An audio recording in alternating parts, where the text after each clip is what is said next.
Well, ladies and gentlemen, what are the odds? It's more Battlefield 4 again, and I have the pleasure of the company of Mr. Dogbert. Good evening, Mr. Dogbert. Hey guys, you okay? Yeah, I'm better than I was. So, just want to warn you guys, my stomach was churning a little bit earlier, causing me to be a little ill, and if for whatever reason we have to cut this broadcast short, then that is the reason for it. It's settled down at the moment, but it could flare up at any other moment. So, what Have we you got do? a sick bucket on standby? No.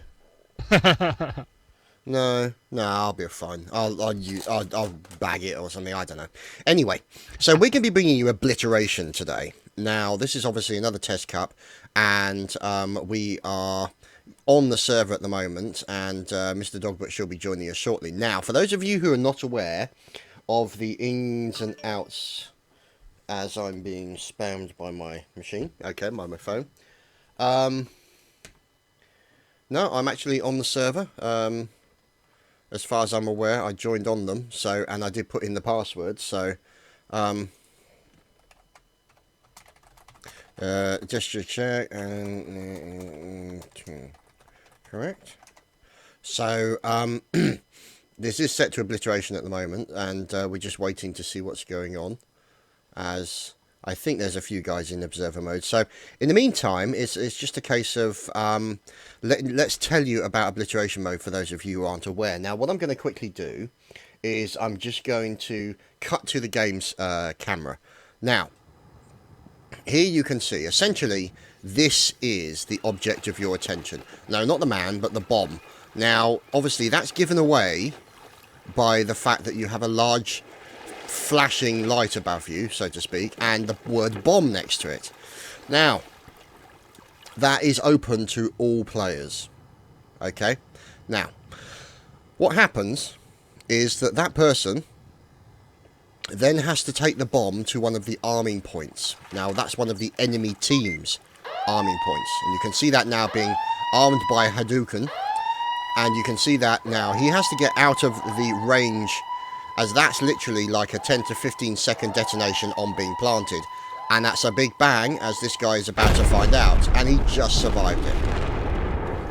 So, essentially what it is that each team has 3 points to which the enemy can plant bombs. So obviously you can see an A point over here, and there is another point knocking around somewhere when we find it. Ah, there we go. A C point over here as well. So these are essentially radar installations or intelligence installations, things of that nature. Now, what that means then is that the opposing team also has the same things, and the opposing team has to get their bombs to the opposing team's locations. So in the case of, let's see, in the case of China, they will have to get theirs all the way over here to the US intelligent points. So you can see there. Little laptop, go in there, arm it very quickly, 15-second countdown. And this is essentially how it's going to work for today. And what happens is after the bomb's planted, there is a time period at which then the bomb remains out of play, and then the bomb is randomly generated at a location, as you can see. And then all the teams will then move to that point, pick up the bomb, and there will be a mass charge and bundle to get that bomb. And pretty much every version I've seen of this game mode has been a very hectic display, Dogbert. I am, in fact, a Obliteration virgin, so this is going to be my Wow. first cast on this one, and more importantly, first time I've actually watched an Obliteration game. Ah, right. I must admit, though, I think it could be one of the better game modes. Maybe better than Domination. But it all comes down to, I think maybe the maps, I don't know, maybe they're too big, but we'll have to wait and see. Indeed, yeah. I mean, when I was speaking to... oh, Pansy hates you, by the way. I kind of bailed on a versus with them, but she's bad anyway, and we were going to lose, so... Yeah, yeah, well, what can I say? These things happen. Anyway, yeah, now the thing is, I was speaking to community manager for Battlefield, and he said that within DICE, they actually call this the Battlefield Moments Creator, because it's Obliteration, because everybody's focused on one position, it becomes a very, very hectic affair. Now, I've casted a 64-man Obliteration, and that was literally like a constant conga line of people, and it turned out to be a very intense game with lots of fabulous plays and really intense battles going on there. Now, obviously, I don't know how 5v5 is going to work in that respect. It's obviously a new experience for everybody here, as the bomb is being processed and delivered any minute now. So, either way, Hainan Resort, now this is obviously one of your particular favourites when it comes to maps. What is it about this map that you actually like? Tell us about why it blows up the Dogbert skirt, so to speak. Obviously, I've been playing this map very heavily in Domination. So if you look at the lovely resort in the middle of the map, you have usually 3 flag points, and it's very hectic, but I think it's one of the better infantry maps. How that is going to come into Obliteration, I'm not 100% sure. Like, the top of the building is going to be very, very key, I think, because you got to move very quick.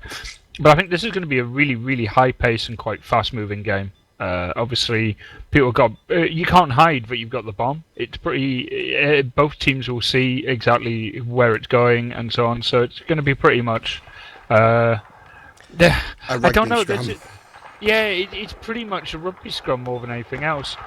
Maybe they'll have some really interesting and cool tactics coming up, and there's vehicles in use in this, is there? Or I'm not 100% certain. I'll have to confirm that information. But either way, it's going to be interesting. I mean, I've seen vehicles in use for other Obliteration games. Whether or not vehicles will be used in this, in which case it will be a simple conga line. Yeah, we can see their opposing numbers actually getting onto the server at the moment. So this is basically serious serials. So they don't mess around with their cereals. Serious cereals, yes, indeed. Oh, I know they're serious about their cornflakes. They are definitely fans of Frosties and yeah, lots of other Cheerio jokes got to be mentioned in there for the American audience. So it's the serious cereals up against Exertus EU. Now, obviously, Exertus EU we've seen in action several times in the cups over the course of the last week or so. So we know they are a force to be reckoned with. And we shall just have to see how the breakfast gang, the breakfast club, so to speak, get on. And I think somebody's just been burnt at the stake. That's it. The Hadouken's in the process of being crispified. I think they're having a barbecue. Yeah, they're having a barbecue. So they're just seeing how long it can last with a flipping. Yeah, that's just wrong on many levels. So anyway, we're just waiting for the guys to get on the server. So at this current moment, it's only going to be one round. So it will be all to play for. You only have the 3 points. Oh dear. You died. Burned to death. So once those 3 points are gone, that is essentially it. So most of these points that I'm looking at the moment, if we fly over the map, they are pretty open areas. I mean, the point at A is obviously can be defended from within the building. And we look at the point at C, pretty open. You've obviously got cover from one of these caravan and truck areas and a little building over on one side. So either way, let's see where the other B point is. It's probably already, yeah, it's already been blown up. So I'm guessing the other B point is going to be over in one of these corners or somewhere over here. We'll have to wait and see.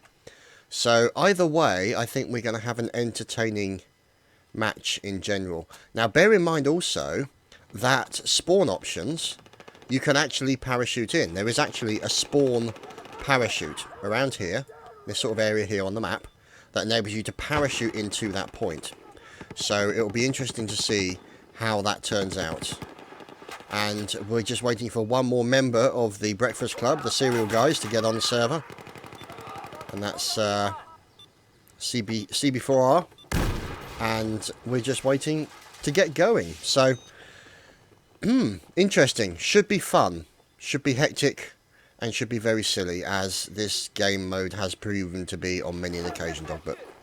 When I've seen you casting this game, it's been absolutely crazy. If I remember rightly, the bomb point ended up going into the water, and there was like hundreds and hundreds of people all like jumping in like dolphins to try and get the flag. And they just end up dying and just kind of hanging there in the water. Yeah. It's a bit creepy. It did look a bit disturbing, yes. It was. What happened is once the battle started in the water, because you can draw the pistol in the water in Battlefield 4, it basically became lots of people. It was like a, those 1950s water baby type films where they're all swimming around each other and doing synchronized swimming, except this time it came with pistols. But yeah, it turned into a RPGs coming down from on high, and one of the team members coming down from on high as well. And there you go, looks like the time is ticking over. So we could also be limited by time as well, boys and girls. So there you go. Well, it needs to be like that, otherwise we'd be in for a game that could go on forever. Yes, that is correct. Forever and ever, amen, etc., etc. Yes, absolutely. So, hopefully, we shall be getting on, and we shall just wait for the guys to fire up the server, and then we should be ready to go. Let me just check our info. Okay. Apparently there was 3 slots. Yep, he's on the correct server. Yep, we're all sorted. So we are ready to rock and roll. And we're just waiting, obviously. Here we go. So the countdown time. It's looking interesting. Now, that's quite interesting because you can see some of these... Whoops. Okay, so some of them did spawn and then died almost immediately. That's rather interesting. As we're now watching Hadoken, who's currently spawned in the water. Looking very, very mysterious. So as you can see, there we go. Then we're now looking at, of course, Hadoken.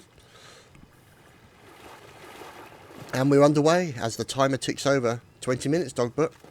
This is it, ladies and gentlemen. Now, what's going to happen is there's going to be a mass battle in the middle. Not necessarily for the point, but just to get as many kills as they possibly can. Obviously, for fun and games.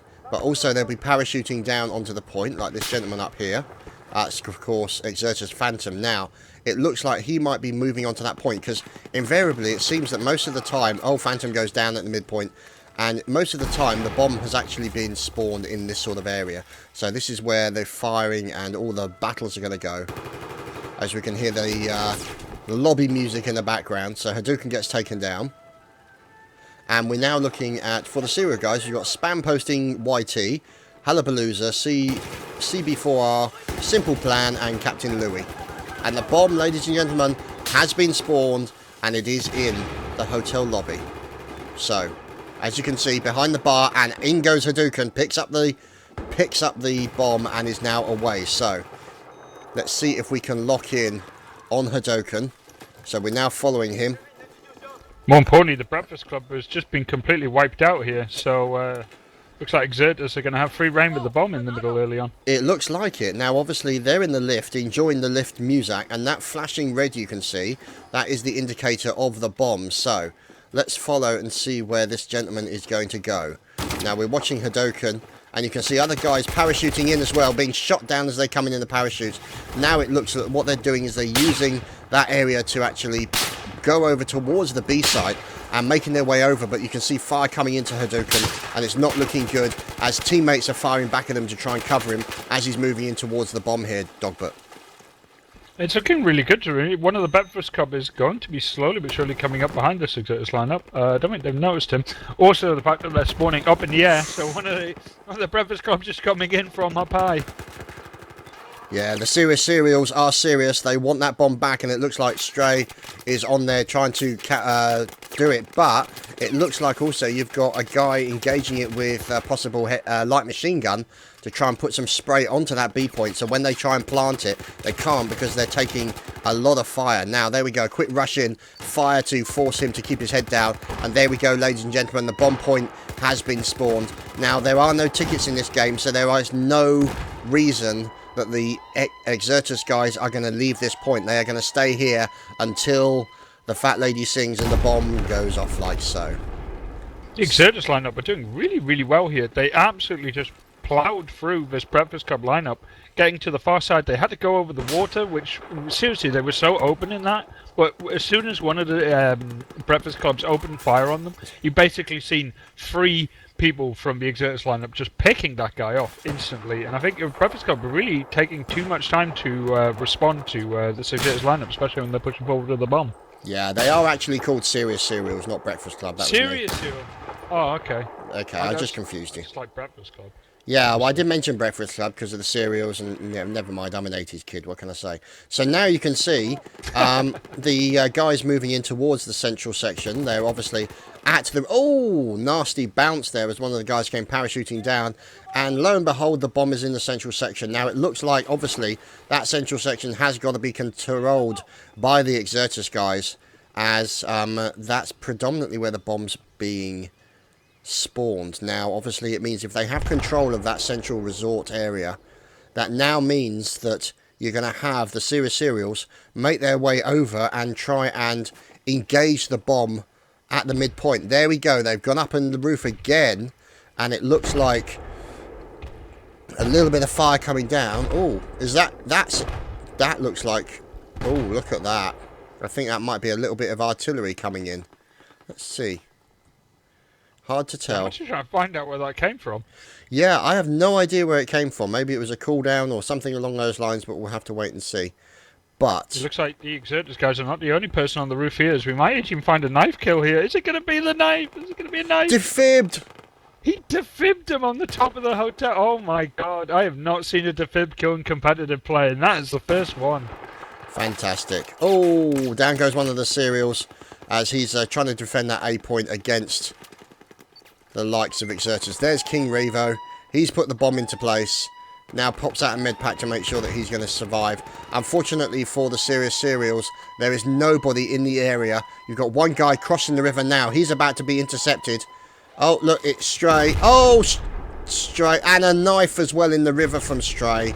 Taking down one of the cereals. A spam posting YT tried to get in there. And Phantom then commits suicide and gets ready for the next spawn of the bomb. So, interesting play there. Unfortunately, the cereals got taken out as they were trying to move in towards that point.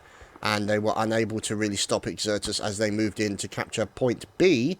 And finally, will be point C. So it means it will be a harder run for Exertus this time, Dogbert.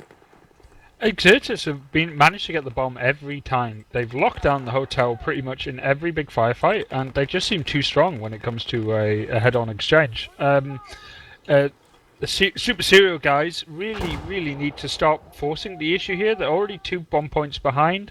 They cannot let Exertus get the bomb again because, to be honest, they have not been stopped whenever they've got it. So they need to get control of this hotel. They need to get the bomb, and they need to be playing a lot tighter than they have been up until now. As right now, Exertus are just absolutely ploughing them. Yeah, it's definitely looking the way, and we're now watching King Revo moving out together with Hadoken. They're now making their way out of the resort. And the thing is, what's happening is that as soon as they've got the bomb, you can see what Exertus are doing is they're actually moving out as a squad. An entire squad. There we go. Successful bomb interception by the cereals. So King Revo is no more, but Hadouken was available. Revives his teammate. And now the charge is back on. You can see them moving as a team of 3. Now, sniper shots coming in. They're going to try and sniper that guy down. How much help that will actually be, we'll have to wait and see. As we've got another member of the cereals moving in. And he's going to be trying that. Captain Louis, unfortunately, being cut down. As you can see now, the numbers being revived. Hadouken gets revived by Exertus, and now you can see them pushing in towards the C point. So this is the run that they've got to make against all of these seals. And there we go, Exertus being shut down pretty nastily at the previous C point, or sorry, the A point I should say. Spam posting YT taken down, and now we're watching King Revo moving towards the building. and getting a nice little stab for his trouble. So we're waiting to see what happens, as now you can see the Exertus guys doing a good job of securing that area and then getting ready to move on to the next point. I kind of feel a bit sorry for this Super Serial lineup. I mean, they are slowing down the pressure here from Exertus, but the problem is Exertus just seem to be all over them. They just walked up the roof there and absolutely mashed that team up. There is no one alive on the upper areas now for the Super Serial guys, and it's not looking good for them at all. Exertus just seem to be ploughing through them. I mean, these Exertus lineup have been playing in 8v8, they've been playing 5v5 Domination, Conquest. I mean, they're giving it a try on pretty much every game mode, they're mixing it up completely, and I think they just seem to be one of the most well-rounded teams right now for game modes in Battlefield 4. It seems to be that way at the moment. Now the thing is, obviously we're going to move over towards the C point and find out what's going on, but you can see the now the Chinese, the US team I should say, the Serials, are now moving in and looking to defend that final point. So you can see them in quite a serious defensive position. As you can see, fire coming in, and now you've got, oh, that's really nasty. You've also got, if you look over on one side, you've got a sniper coming in from Exertus, who's essentially taking out what's left. There we go. Oh, that was nasty. Two snipers from Exertus basically on the far hills to secure that bomb point for Exertus. Now they can move in unmolested onto the point, and I don't think the Serials are going to have a chance of stopping this. I don't think they're going to spawn in time. No, they're going to spawn. They're too far away. There's no way they'll be able to make that within 15 seconds of that bomb detonation. And now all Exertus have got to do is defend that point. And that's pretty much what they're going to do. And I think it's going to be all over as far as the Serials are concerned as the bomb goes off. It goes off and it took everything with it. That was one big explosion. Oh yes. Now obviously there are so that's the first round. Now that's basically the rounds as far as we're aware. Now whether or not they're going to switch them around, I don't know. We'll have to wait and see. We're just waiting for confirmation on that. But yeah, now obviously feedback relating to Obliteration as a game mode, interesting as 5v5. Now the trouble is that the way I see it at the moment is, if for whatever reason you get your entire team wiped out, it's difficult to come back from that because there's only 5 of you. At least when you're playing 16v16 or 32 versus 32, there's a lot more of your army to actually stop the bomb carrier and stop them getting into the point. So whether or not it could be more viable as a 8v8 or a 10v10, I don't know. What's your thoughts at the moment from what you've seen thus far, Dogbert? I'd be very interested to see. The problem is, especially with that game, and we pretty much just seen a kind of a steamroll. So we're not seeing, without being nasty to the Super Serial Club, or maybe not quite up to the ability of the Exertus Lab. The Super Serious Serial Club, yes. Super Serial Breakfast Club team, yeah. guys. Really just the Exertus lineup just rolled them up very quickly. I think they gave maybe it's something about how they've approached this game, and it's something maybe they can fix very quickly. I don't know if you noticed, but Exertus were using at least 2 snipers in that lineup. Yep. Which is the first time I've actually seen snipers in a competitive game at all. So maybe that is something they need to factor it in. Maybe they're playing it a bit too much like Domination or Conquest. But I mean, the maps are big. They are, but it's all for one reason that you're coming together. Really, it's a bomb. It doesn't matter how big the map is, because it's all about getting a bomb to this place. So the map can be massive. You still know where the guy with the bomb is, so it's not really a big issue, I think. Yeah. Now, oh, interesting. So you can see now the snipers moving in, and you can see obviously Exertus moving into that central control point. And they want to get control. There we go, a little bit of fire coming in as we're looking at 4606 doing a bit of sniping. Now he's already literally, by the looks of it, taken to the roof in order to secure it. So, well, the roof seemed key in the last game, and it looks like Super Serial have learned their lesson, and they are definitely going to try and get as many people posted on that roof as possible as they come up the magic lift. Serious Serial indeed agree. Now, it's interesting to see, because if we look, there is a member of the Serious Serials on the roof. And let's see if he notices him. And he gets... Oh, how did he recover that? Oh, my goodness. Simple plan coming up there on 4606, thinking he was going to get the jump on him. He could have knifed him, he could have done quite a few things. He tried to shoot him, and he just turned round and popped him in the head with that bolt-action sniper rifle. And That is brilliant reflexes. Excellent. And typically, I was showing the brackets at the time. I fail. Oh, nice. Yes. More importantly, Hadouken by himself taking out 2 people from the Super Serial Club. Super Serial guys, and now pushing on to the B flag. Serious cereals. Get it right, goddammit. Too many S's, guys. too many... Yeah, the cereals. The cereals. So, here we go. So, let's see. As you can see, fire coming in. Oh, the bomb gets dropped. Fantastic play from the cereals there. And now you can see Hadouken, the bomb currently being relocated right now. This is a bug that occurs when the bomb gets dropped in the field. There is actually a bug where the bomb then automatically spawns 300 meters in the air when no one can get it. Is that That happens quite regularly and is due for a fix. Oh my god.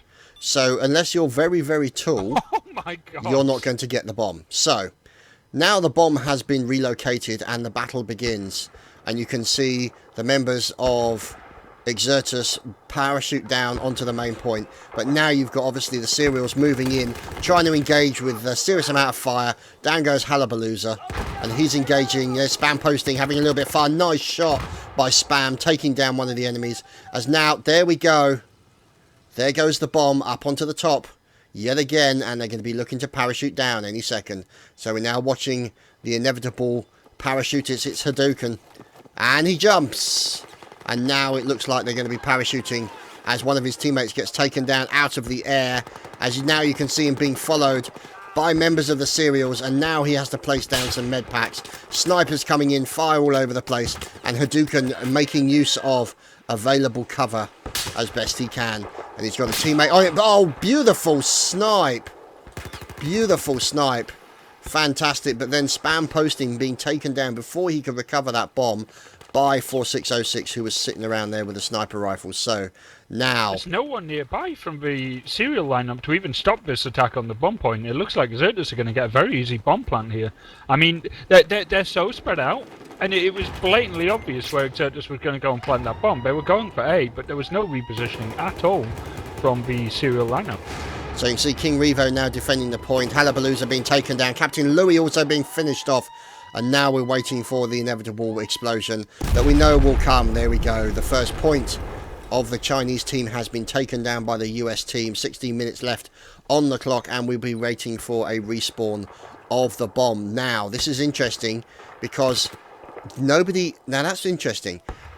What's your thoughts on this? Is it worth, as a team, staying near the bomb so you all get killed by the explosions and then you respawn on the parachute point, or staying away from the explosions and remaining where you are and then having to run all the way back into the central point, running the gauntlet of the enemy team to get to the bomb point? What's your thoughts on that?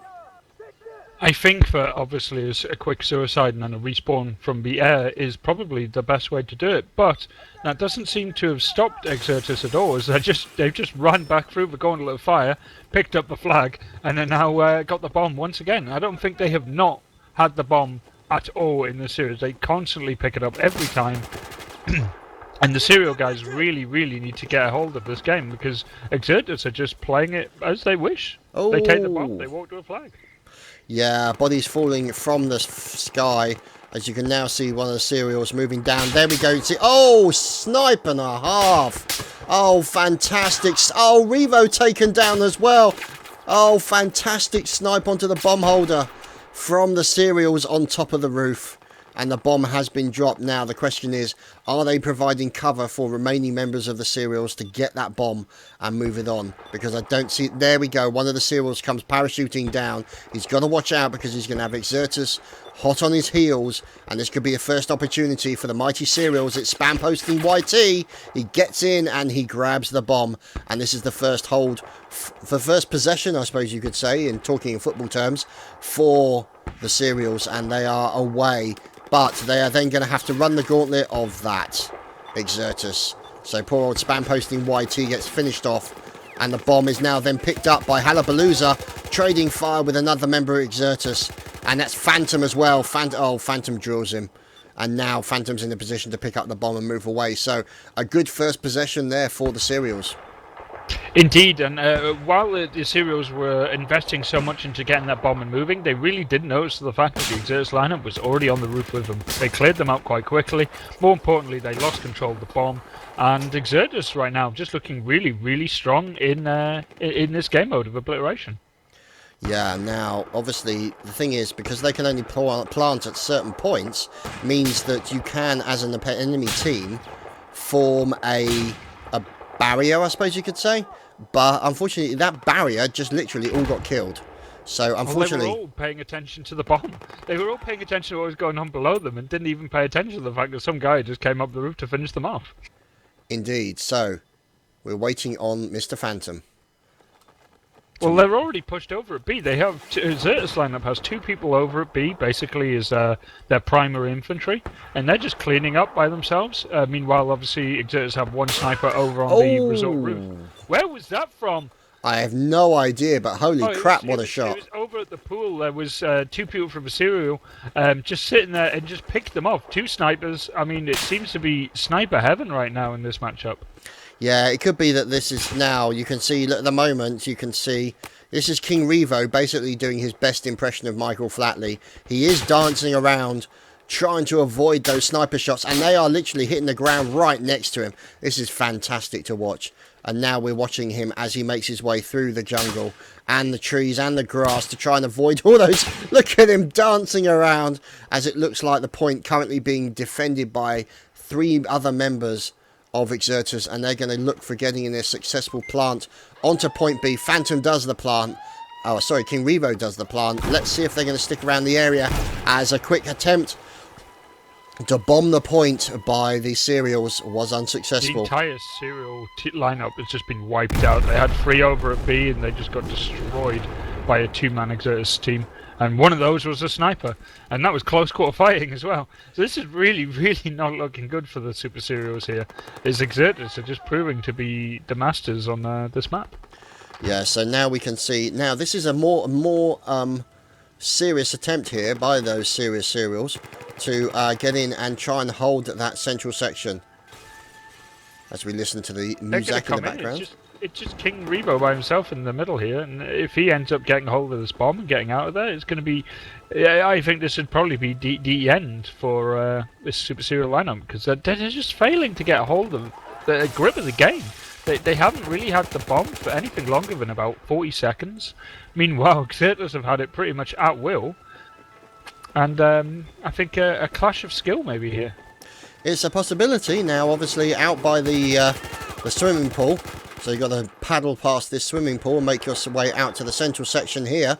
There's 2 guys going for the bomb. That was very nice. There's King Revo in with the bomb. Obviously, now look over by the container. That's interesting.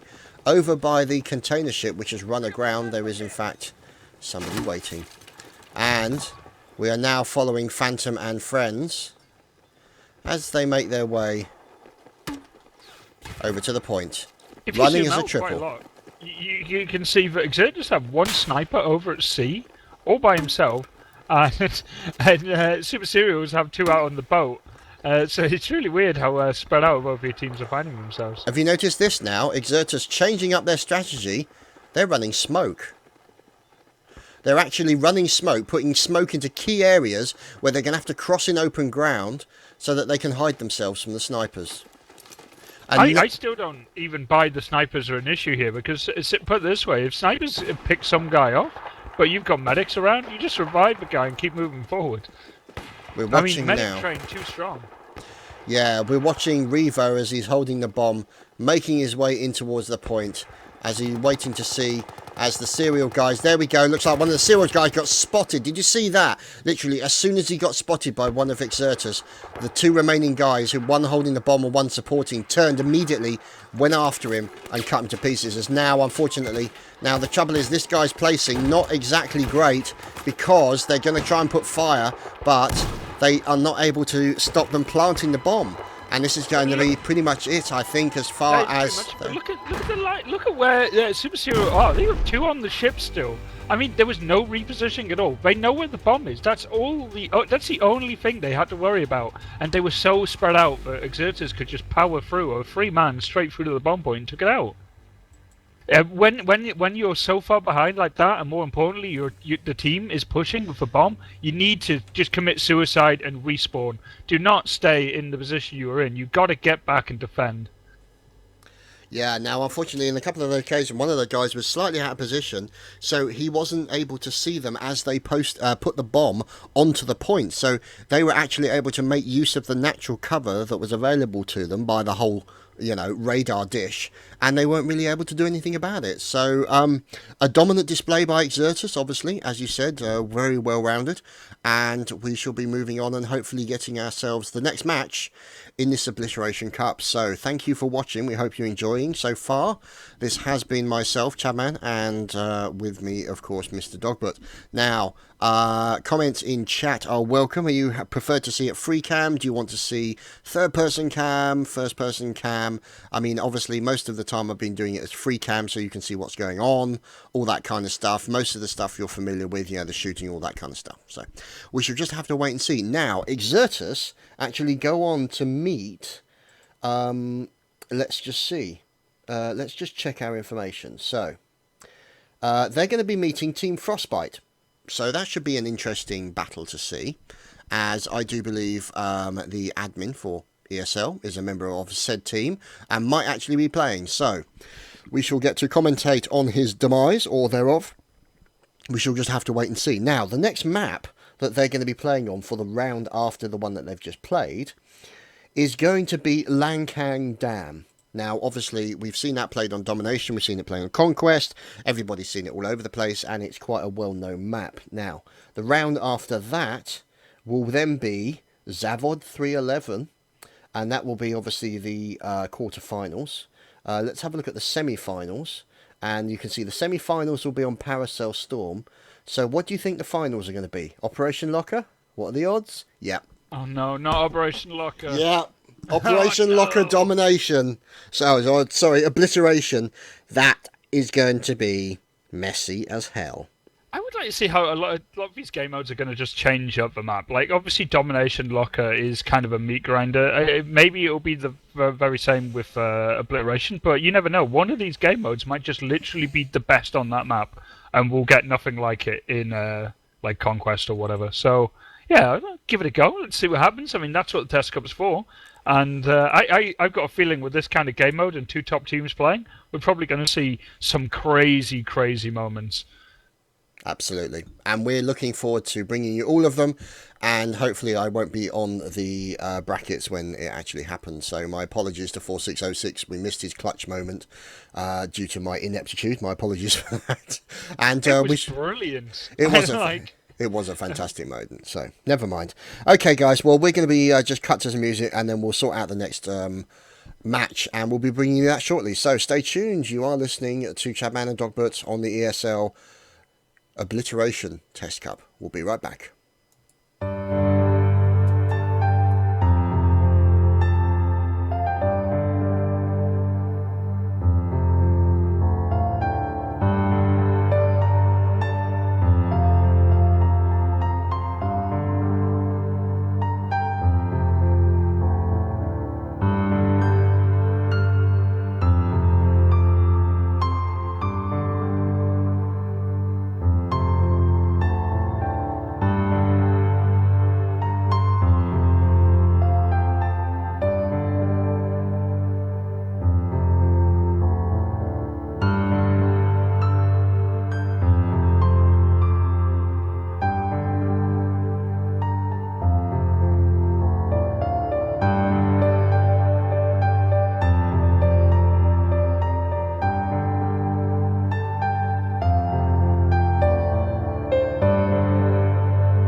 Well, the good news is that I'm in the process of loading into the server, so we should be bringing you the next map and the next round.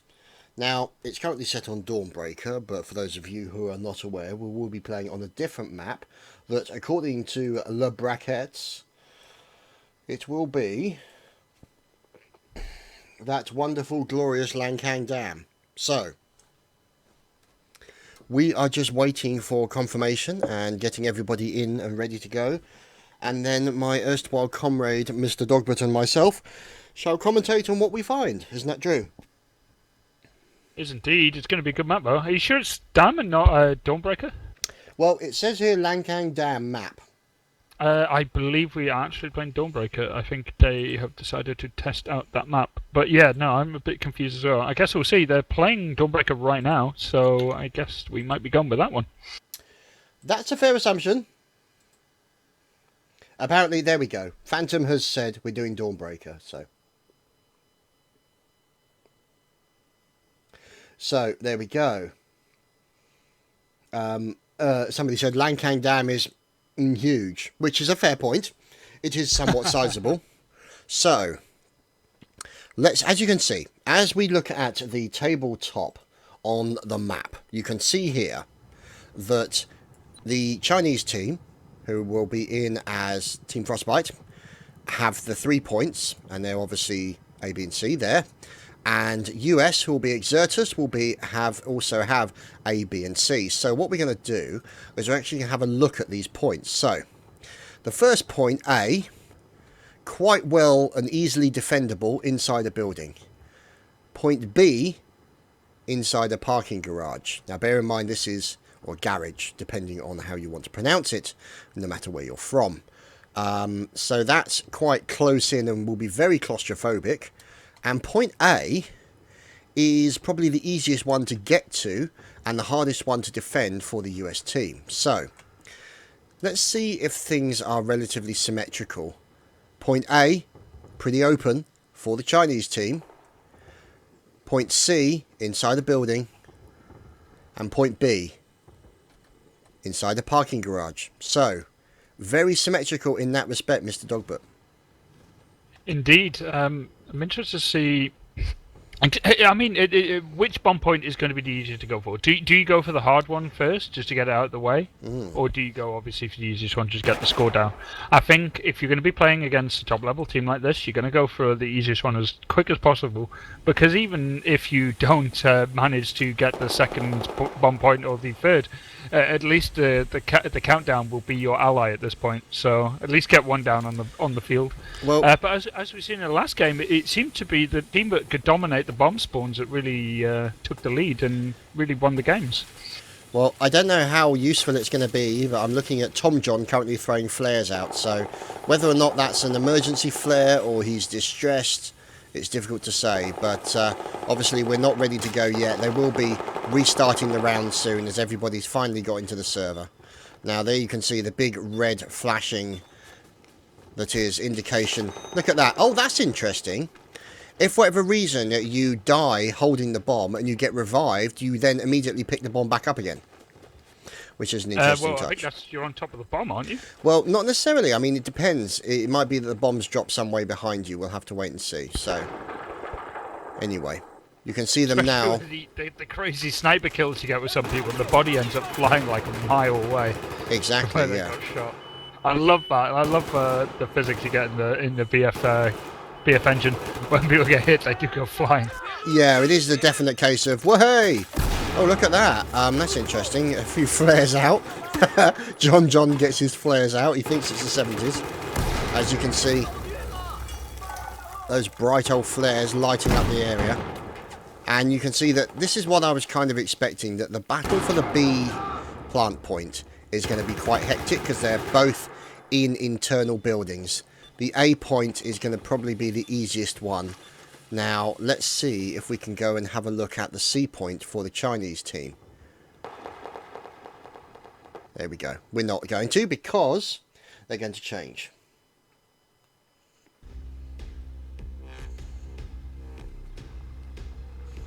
So, Obliteration Dawnbreaker.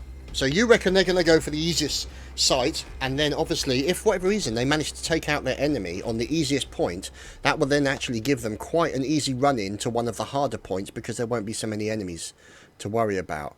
As somebody, you need to get the score down. You need to get the first goal in, Indeed. pretty much. So now this is interesting. As the countdown time is beginning, people can still parachute in. Yeah, I don't know how much I like that, but I think it's going to definitely add a new dynamic to the game mode. It means you can pick and choose where you spawn, which is rather interesting. True. So you can essentially, you can see here, Exertus spreading their numbers out. If we look at the map now, you can see Exertus here with a nice 3-2 spread. And let's see how Frostbite get on. As ladies and gentlemen, we are underway. And let's see what the teams decide to do. Now, you can see, let's see how things are looking. It could be, oh, a bit of flashbanging going on. Oh, what's that coming from? That might be a little bit of inadvertent flashbanging going on there. Coming out from Exertus, we'll have to wait and see. So there, no, sorry, it was the Team Frostbite guys. And now we can watch Ramsky as they are moving up, and we can hear the fire and the battle that is occurring over the other side. As you can see here, King Revo, last man left standing over here.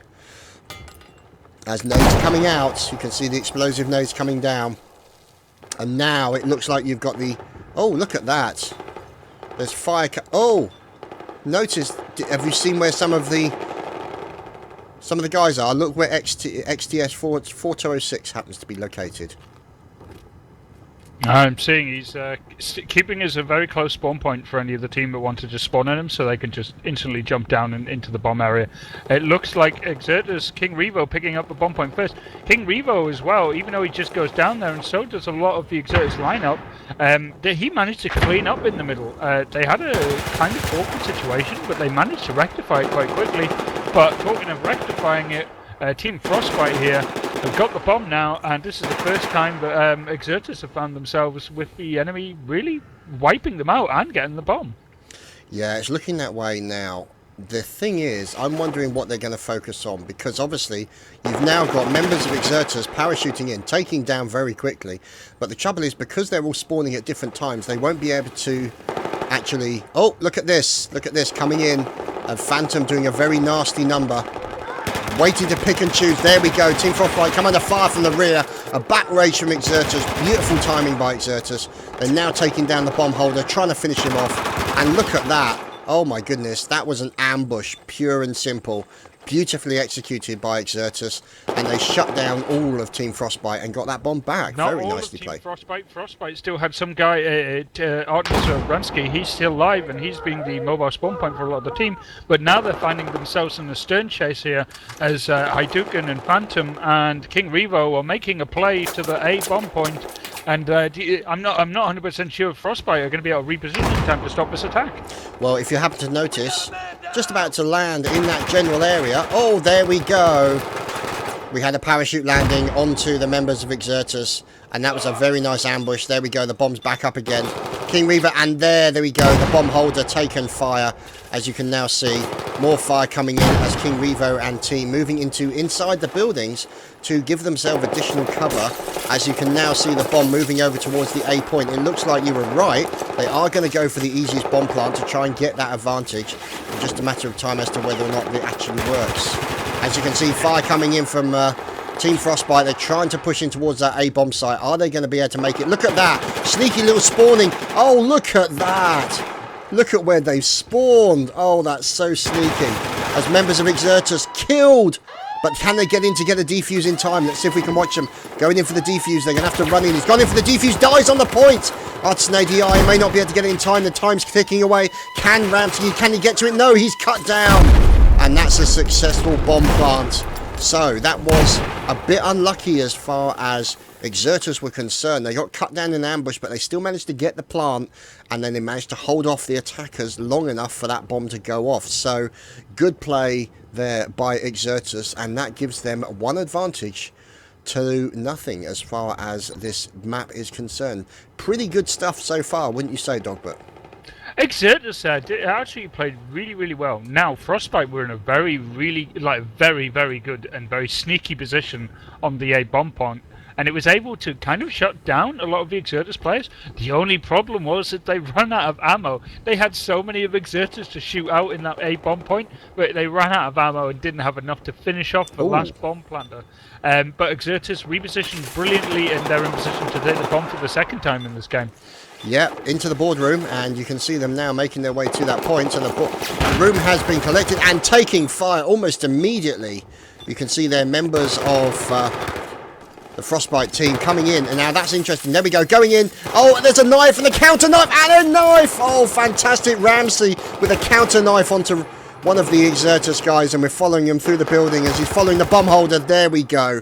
Ramsky getting Hadoukens there, picking up the bomb, and now making his way out of the building. And now they've got to make it up. Now they've got to see if Frostbite can actually turn it around in their favour. And now you can see them. They've got to run the gauntlet of Exertus, who will be above, coming down on top of them. And now you can see they've got to pick and time it carefully. As you can see now, Exertus moving over on the left-hand side. And you can see now, obviously, Artisan and friends moving away. You can see, there we go, Artisan Ramsky taken down. And now this is not looking good. Remaining members, John goes down. The bomb is flashing away. And there's Hadoukens, who seems to be primary bomb carrier for Exertus, now moving away. And now the initiative in the favour of Exertus, as you can see more fire coming in. This is going to be nasty. Oh, look at this ambush coming in. Oh, look at that. Only one member left standing after that. And they now then squad bomb onto him, and the bomb carrier is now away. Probably moving over towards the B-bomb site, as unfortunately Artisan were unsuccessful in capturing or stopping that bomb holder. So let's see if we can move over, as we can't fly through the glass. I mean, Exertus spread out and repositioned brilliantly. They knew that they didn't have the bomb. King Revo spread himself out really far out on the left side of the map and was able to just absolutely pin down the Frostbite team. Also, a big shout out to 4606, who's managed to go for 10 for 1 right now. He just managed to be one of those players that just able to pin that Frostbite lineup into a really, really awkward little foxhole that they got completely and utterly destroyed in. Yeah, that's going to be it's a game of ambushes. This, I think, is what we're seeing with Obliteration at the moment. Now 13 minutes left on the clock. When you've got the bomb, it's just so plain where you're going to go, and you can see Exertus here spreading out once again. Frostbite are taking too long to move that bomb, and it's giving Exertus plenty of time to just spread out and wait. Well, the thing is, not only that, it means that you can get amazing what's the word I'm looking for? Crossfire. And that's essentially going to be the problem. Now, as you can see, the problem is, like you're saying, is Team Frostbite, they're going to have problems because they're not moving quick enough. And now, you've got members of Exertus who are pretty damn accurate with those guns. Knock them locked down. There we go. That was the moment we were waiting for, the eventual ambush to be sprung. And in goes the bomb with Hadouken, who's currently low on health. Setting off the magnetic. It's a shame that the bomb doesn't go off when that actually goes. That would be kind of funny if that was to happen. So we're now watching Hadouken making his way through. And literally doubling back. Oh, correction. Hadouken. He's totally out there by himself. He's absolutely getting surrounded here by... Yeah, but watch what's going to happen. Up to the top. But he went up to the top. And waiting up the top. Oh, look at that. ADI with it. Oh, no! ADI suicided. He fell off the top of the lift and died, but Kino is available. Picks up the lift. Bing bong. And taking fire almost immediately from a sniper. That must be 4606. Let's see. It is. Correction, it is now the late Mr. 4606. Well, as he took himself out, but he also took out John, so he's totally not dying for nothing. But then what that means is that it actually removes that ability for them to have a spawn point on a high building, which means... Oh! Correction, not that it's going to do them any good whatsoever, as a nice ambush coming in from parachuting members. Oh, look at that. It looks like... Oh, that was smart play there. Looks like Stray had to get down into the lift and move the lift back downstairs again to protect himself, as now the bomb is away with Artisan. And let's see where they decide to push. Oh, he's done it again. 4606 with a clutch snipe into the bomb holder. He has got himself such an advantageous position to see the entire field, or the entire area. And now you can see these guys. Oh, look at this. Another parachute into the back of Artisan ADI. He managed to survive it. And what you're noticing is these guys using transition on tops of buildings rather than actually on the ground, which is very interesting to see. And you can also see... Sorry, you were saying? John and 4606 having a little snipe off right now. Both on individual roofs. Oh, and it looks like John gets the pick there. And also, I don't know if you've noticed, but the Team Frostbite guys are down a man. I think Ramsky is just rejoining now, but they've been playing 4v5 for the last minute. Wow. Now you can also see that you've got a couple of guys who are making a defensive strong point around the C area and also towards the B area. So let's just turn that down a little bit.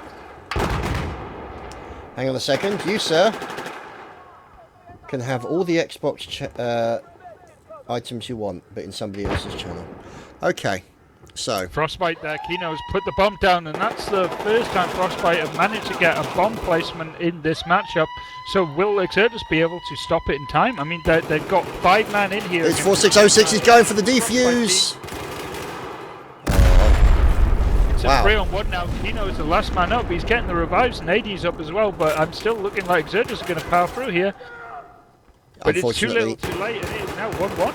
It is indeed, yes. Wow. We have a game here, ladies and gentlemen.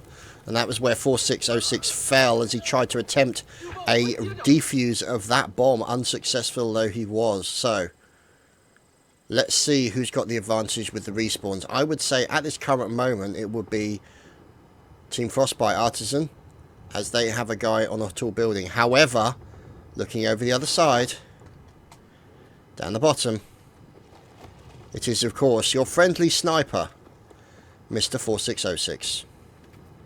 4606 and John are the opposing snipers, but they seem to have been taking up a key role in this game of being a safe spawn. And it looks like John was in the right place at the right time as the bomb spawned just right down from him. Not lucky enough, though, as he got destroyed as he was inches away from picking up the bomb there for Frostbite. Yeah, poor old John is no more. And now you've got members of Exertus moving around. You can see also, you've noticed now, that you've got 2 members of Exertus moving around to defend the A point against any attempt to move by Team Frostbite. And so we're watching a little bit of fire coming in from Ramsky. Ramsky taking fire from multiple locations, cross-fired all over the place. No chance for him. 4606 continues his rooftop shenanigans. And we watch down. John and Crazy Bastard, the only guys who were even in an area to oppose the Exertus pickup of the bomb there, both of them being taken out. John's the only one left, but he is only the poor sniper, and I don't think he's going to be able to make much headway here, except for being a very good forward spawn point for Team Frostbite. No. But it looks like Hadouken's going to be making a big play onto C here, and it looks like Frostbite have repositioned. They have a 3-man spawn into C to defend it. Yeah, so it's looking pretty good as Frostbite now moving on, but Exertus doing great job there. Now, that's one thing that's interesting. I saw 4606 literally looking straight at John, but not choosing to snipe. Now, that's an interesting decision. So, we'll wait and see what happens as we fly down towards the C point of the Americans as the bomb is dropped inside one of those buildings, and we're now waiting to see what happens. There we go, the bomb's going to get picked up and moved. So it looks like Stray is the man who's holding onto that bomb, making his way past the bus, making his way past all that broken glass and in towards the next bomb point. And it looks like a successful plant here, Dogbert. It is, but it looks like Team Frostbite might have cleared up enough of them. I say that as King Revo comes in behind and just finishes off that Frostbite lineup, and that is going to be another bomb for Exertus, as they wiped out a 5-man Frostbite lineup there as they tried to stop the bomb going down. Definitely. Good play there by Exertus. They managed to hold off on that one with obviously King Revo going clutch and doing the damage. Now, those mobile spawns, otherwise known as the snipers, we can hear the cracks as John... No, that's Ramsky up high. So he's parachuted into one of the top points. And it seems that the parachute points is actually giving it's kind of an entirely new type of strategy that we've never seen before in Battlefield, is that being used as mobile spawns. Whoops a daisy, somebody just suicided. Mobile spawns being, or snipers being used as mobile spawns and actually providing cover below for the bomb carriers, and it's a very interesting aspect of Battlefield I don't think we've ever seen before. That's because we generally don't have a game mode where players are able to fly in like that using the parachute. So because of that, they're able to get onto roofs that generally be really very difficult to get onto, or very time consuming. So the fact that you can just spawn and instantly be on top of one of them is really effective. Also, yes, it does give you an overview of some of the bomb points and a forward spawn point.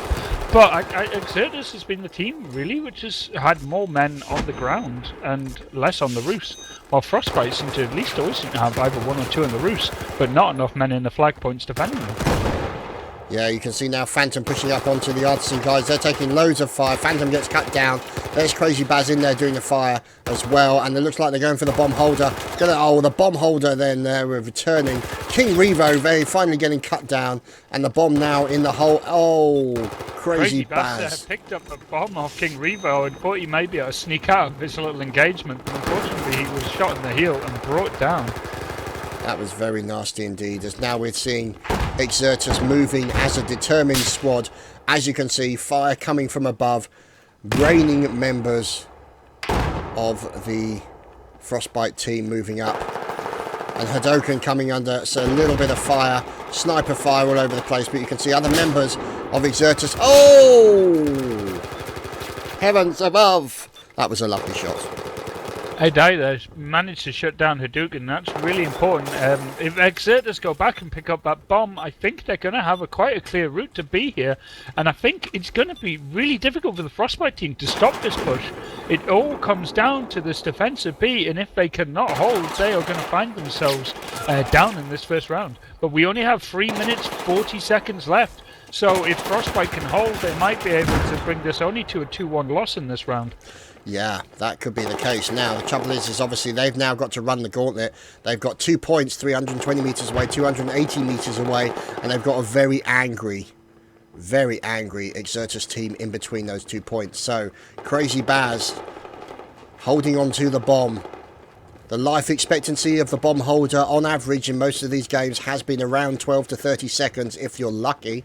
But now, I'm seeing some members of Exertus starting to lock position onto these guys. Now, unfortunately, it's not like the bomb only flashes when you're holding it, because that, I think, would kind of bring a new aspect to it. Oh, look out behind! Crazy Baz gets taken down! A parachute drop in by Exertus, and that was a nasty drop in there by Hadoken, picking up the bomb. He came up behind them. He was sneaking around them the whole time. But a thing we might have missed as the bomb was being thrown about by Frostbite is Stingray, right in the middle of the map, was tying down 3 members of Frostbite, so they were not able to get to the bomb to help that push. Stingray just knocked them all out, one at a time, as he's standing right in the middle of the street. Obviously now he has the bomb, and he is supporting the bomb carrier Hadouken, and this is going to be the big play here. If they can get this bomb down, they only have 2 minutes 20 seconds remaining, and everyone is piling into the bomb point now to get a defense and get an assist on that bomb down. Now, the thing is, they've got to take down Hadoken as quickly as possible. He's not going to give up. He's going to fight for every second, and I don't think they're going to have enough time, because they've got to kill Hadoken and get in there, but I think this might be the first round. There we go. Hadoken has done a fantastic job. He's still remaining alive, and he held that bomb point fantastically for the Exertus team and literally ensured that that was the winning objective. So, good play there by both teams. Certainly a very intense match. Wouldn't you say, Dogbert? It was very intense. I think the thing that gets me about this game mode is because of how short the bomb time actually is when they get put down, is you cannot literally allow them to even get a bomb down at all. You do not have enough time to get in there.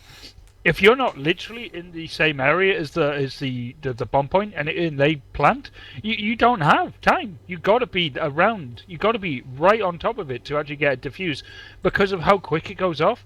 I mean, it really is just it's critical. You can't be taking time on the roofs. You need to just be in there, man, in the bomb point, and just get it diffused as quick as possible. Yeah, now, for those of you who are not familiar, one of the aspects, because once you pick up the bomb in this game, you can't put it back down again. You don't have the option of dropping it. Now, for those of you who are not aware, there were options available to you to pick up and drop the bomb in Counter-Strike, and that was actually used as a tactic to try and fool the enemy into the direction you are going. But here, you have no such option. Once you picked up that bomb, there is a flashing indicator telling everybody where you are and where that bomb is. So it's an entirely different aspect of strategy we're seeing here, and so far pretty good, I have to say.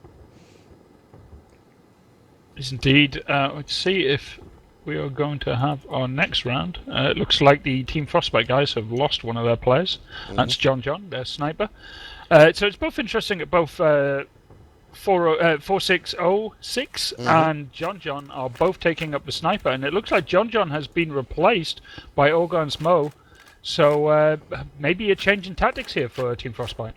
Yeah, it could be. It could be indeed. So Orgasmo obviously coming in for John, and the server being restarted, and we should be underway with the second round. Now, it should be interesting because I think Artisan proved themselves to be quite effective at being able to shut down the quick rush, but what would you say gave Exertus the edge in that last round? I think they seemed to spread out much better when they didn't have the bomb. And when they did have the bomb, they clustered up as a big 5-man and just pushed in straight away. And I think that's pretty much how you play Obliteration. And I think if you take too long to reorganize your defense, then you're going to have a hard time. But more importantly, when you've got the bomb, there's no point in taking your time. They know where you are. The more time you take to get to a bomb point, the quicker the more time you're giving your opposing team a chance to put a very strong and coordinated defense together. So you get the bomb, you better move quick and you better move coordinated. Otherwise, you're going to find yourselves having a very hard time when a team is seeing you coming and knowing where you're going to go. Indeed. It's a tough gig, but you know, running as the bomb holder, you know, your own personal glory, I suppose you could say. But if you like attention, as I said, in other casts, be a bomb holder on Obliteration, because you certainly get a lot of it. And not all positive, I have to say. So, Exertus now in as US, Artisan in as China. And let's see what the teams decide to do. Now, I've noticed, obviously, the Chinese team, the Artisan guys, spreading up. And you can now see Exertus moving. And we're watching Hadoken parachuting in, as we now watch him onto the point as he's working together with his teammates, and you can see looks like he's taking a little bit far as he's parachuting down, and he's trying to find a good spot to land, and he's down, and now we wait and see what's going on as he can sneak in, maybe get in. Oh no, he's having trouble getting over. Pops a nade over the top, still can't get over. Poor old Hadouken, gonna take a run at it. He's having, oh screw it, he says.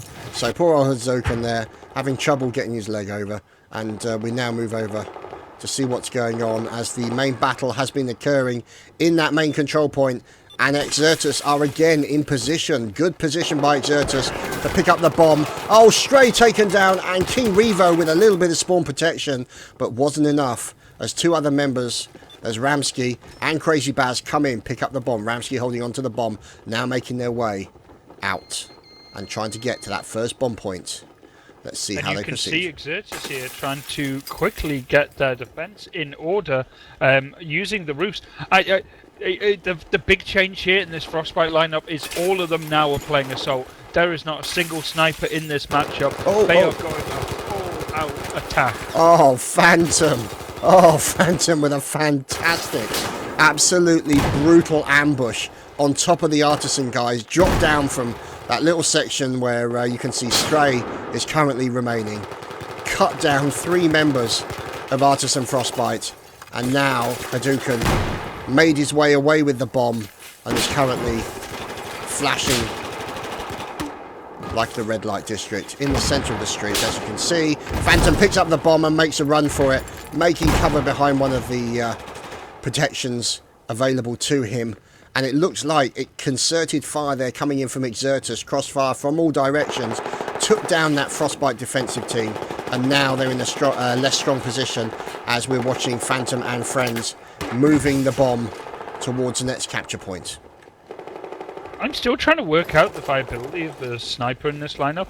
Now, Exertus are winning the infantry fights, but they're finding it to be a lot harder than maybe they were in the last round, and I think that's now because they're going up against 5 assaults. Obviously, rocking the Ace 23, but where 406 comes into his own is when the frostbite lineup is clustering and trying to just get a hold of the bomb, and he manages to come in to start tagging them. Yeah. Now the thing is, that was a very good play there by the frostbite guys. They came in, bit of grenade spam onto the enemy Exertus team. That squad of 3 got cut down very quickly as now the bomb holder takes fire from the rear. They then immediately turn and respond to that fire. And now we're watching as Artisan Orgasmo in as the bomb holder, taking fire from all directions as more members... Oh, look at that. Another member of Exertus came in there, got drilled very quickly as he tried to bring the bomb in.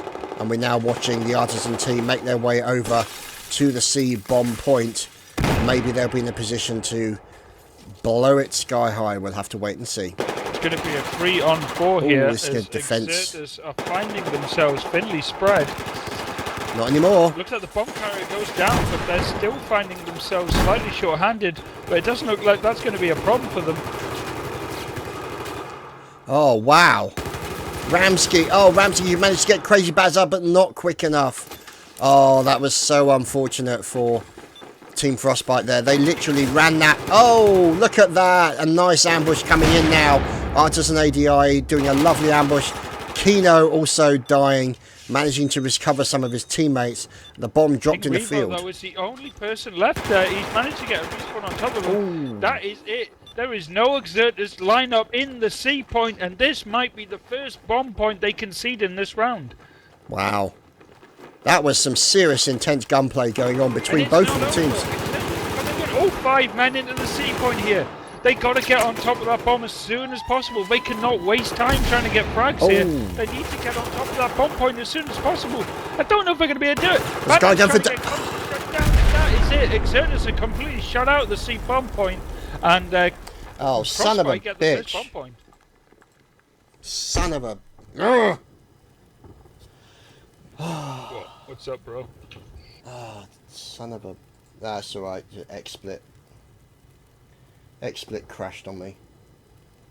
And didn't change the flipping display into the game cam. Sorry, guys. Son of a... Either way, both teams now repositioning in the middle of the map. So we're going to have to wait and see how quick they get back to the bomb point. Yeah. Right, so let's find out and see what the teams are going to do. So that was the first explosion or objective for Frostbite. And we should just have to wait and see as Stray now right close to the bomb. Looks like Exertus are going to be the ones to pick up a bomb point here. So it looks like it's their turn to be the attacking side. Indeed, yes. Now, you can see Hadouken in there. He seems to be regular bomb holder. And you can now see him trying to look for a potential exit. I got a feeling for the Exertus lineup here. They've got 13 minutes and 40 seconds to play with. They don't need to do anything. They don't have to win. They just have to hold this Frostbite lineup and stop them from getting any more bomb plants. I mean, they have to at least win by 3 to even get themselves back into the series. So, is Exertus just going to hang back? It's very possible. Yeah, difficult to say, really. I mean, you can see there we go, Gasmo being returned to life. And you can see more fire coming in from the Exertus guys as they're pouring fire onto those areas around there. There we go, a little bit of bomb fire, or a little bit of fire coming into the bomb area. And there we go, Exertus shutting them down. Phantom tries to go for the bomb, cut to pieces as soon as he got it. 4606 picks up the bomb, drilled literally within a second. And then there we go, King Revo and Artisan Kino returning. And then there we go, a lovely parachute coming in by Crazy Baz, as now they're in position to move into the next point.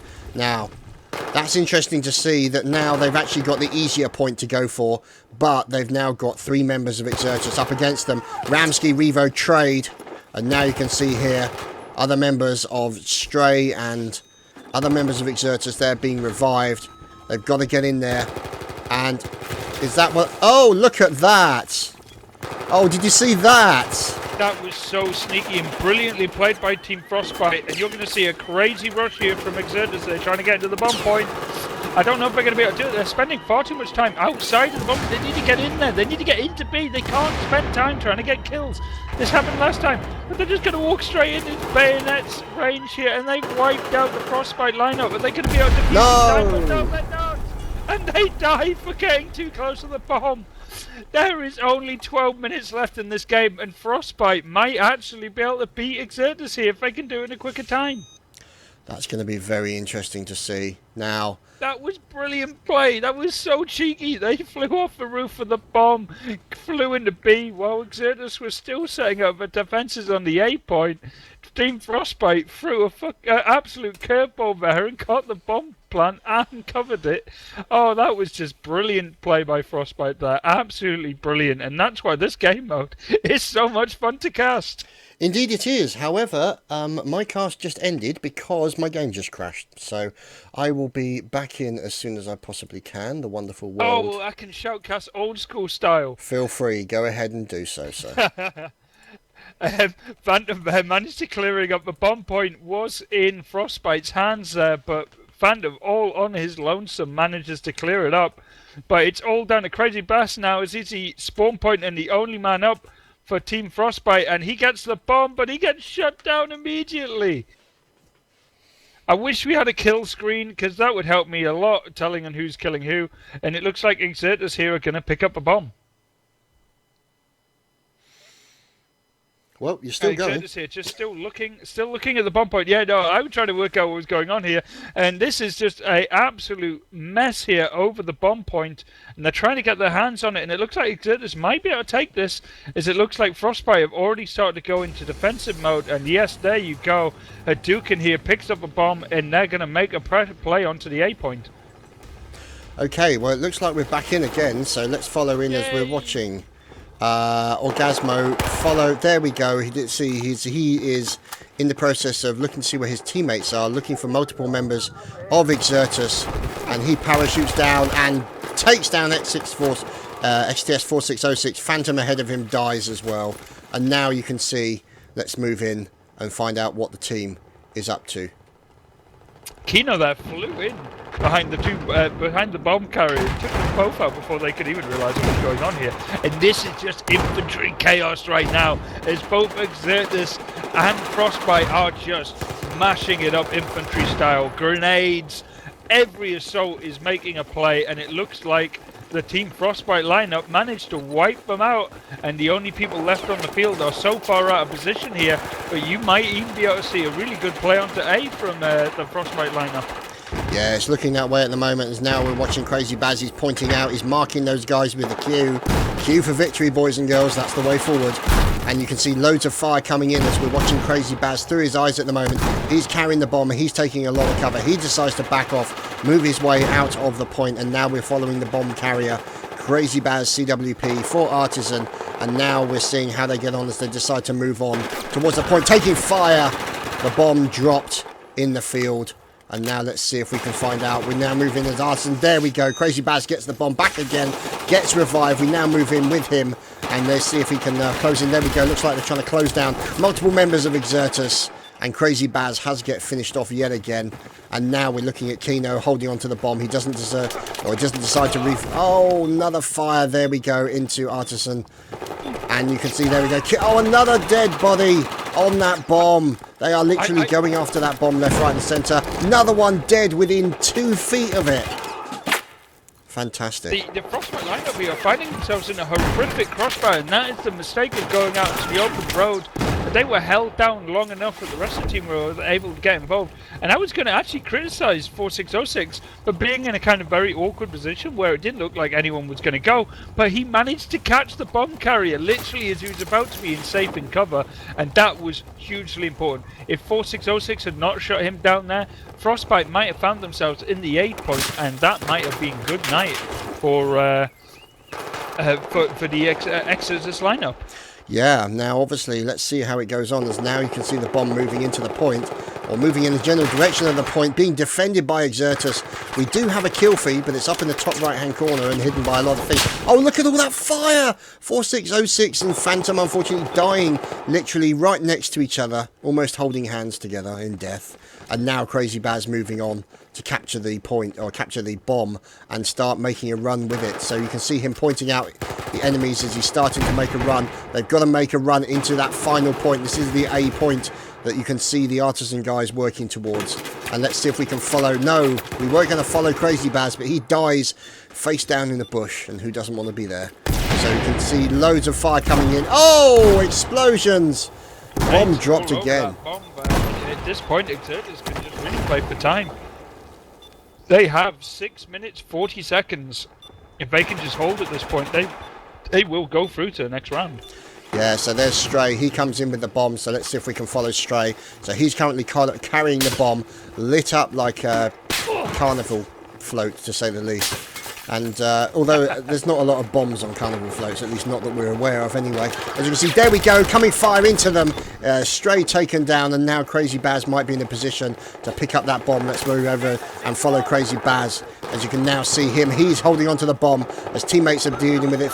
Tries to res one of his teammates on the way, gets slightly stuck, and now they're leading the rush towards the A point. As you can see, Crazy Baz taking some fire. He's down to about 22 health, drops down some med packs to himself, and it looks like they might be taking a little bit of a roundabout direction towards that point. 5 minutes left on the clock, guys. This is, oh, look at that. Oh, a flying Exertus corpse lands head first, and now this is going to be interesting to see, because they've only got 5 minutes 46 seconds left on the clock as Crazy Baz takes some fire coming in from Exertus team. And now you can see Artisan ADI trying to stop that, as they're also taking pot shots at the XTS 4606. Wow. Been wiped out there. They've just been wiped out, and Frostbite now are going to be making a play into A. They're going to have to rush in really quick. Exertus lineup. Oh, so they're all dead. They're reviving now, and they're coming back in. They're going to land on the roofs. But at this point, if Frostbite can get in there really quick, they might be able to stop Exertus from putting down a solid defense. And it all comes down to this play here. If the Team Frostbite team can get into the flag point and start cleaning up, I don't see what can stop them.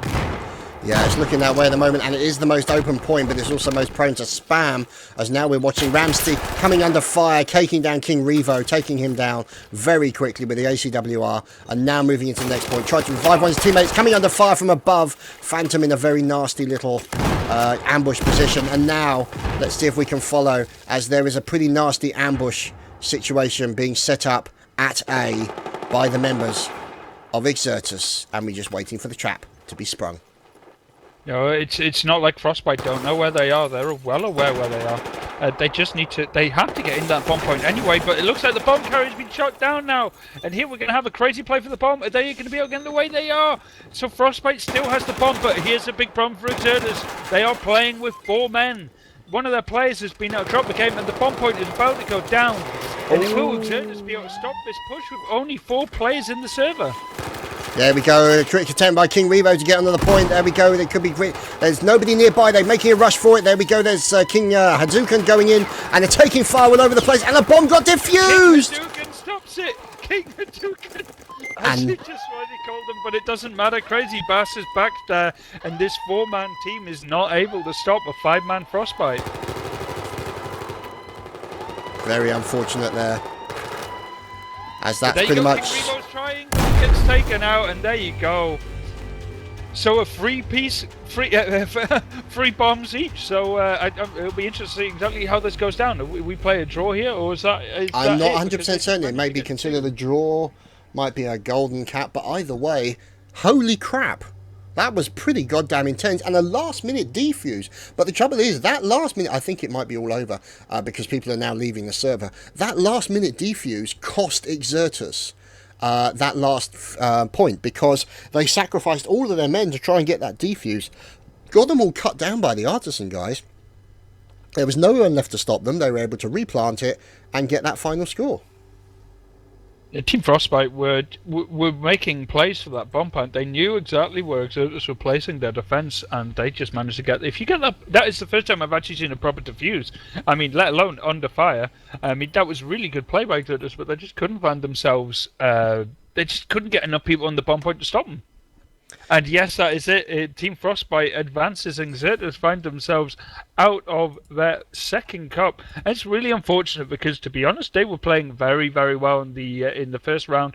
And basically, the switch up from the Frostbite lineup was to get rid of a sniper and to just go 5-man assault. And that paid dividends for them in the end. Indeed it did. Indeed it did. Very good game that, and hopefully we should be bringing you the next one. Hopefully with actually the action in it rather than the actual splash screen. So we live in hope, ladies and gentlemen. Anyway, thank you for your patience, and we shall move on. We shall bring you some more music while we sort out the next round and the next competition part. So stay tuned, guys. Thanks for watching. We'll be right back.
Just to let you know, we're just waiting on the results of the other rounds that have been played, and then we should know what we'll be bringing you for the next map. So stay tuned, ladies and gentlemen. We'll be bringing you all of the Obliteration fun and games to come on this ESL Test Cup. Thank you for watching.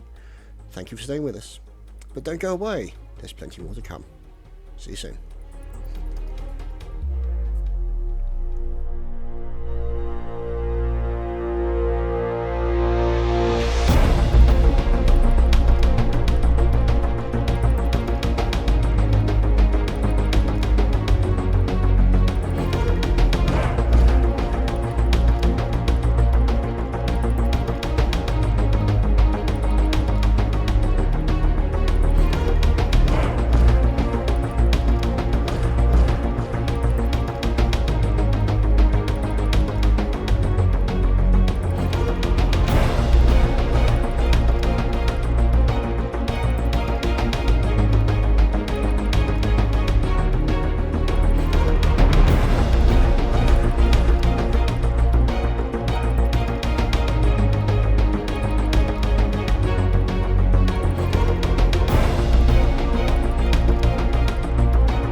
Okay, that tune's starting to get on my tits. Let's move on.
Okay, guys, just to quickly let you know, working on possibly getting Project C versus MNG Team Atilax. That'll be on Zavod 311, and we should be hopefully underway with that very shortly. So as soon as we've got that, we get onto the server, we'll give you a shout. So sorry, in the meantime, more music.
Well, the shocking and horrific thing is that we're actually in a server at the moment, and it looks like they're actually underway already. So let's just see if we are in, and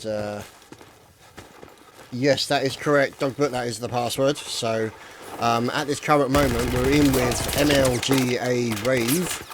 So correction, we are now watching the corpse of MLG Rave. You can hear the ticking of the bomb.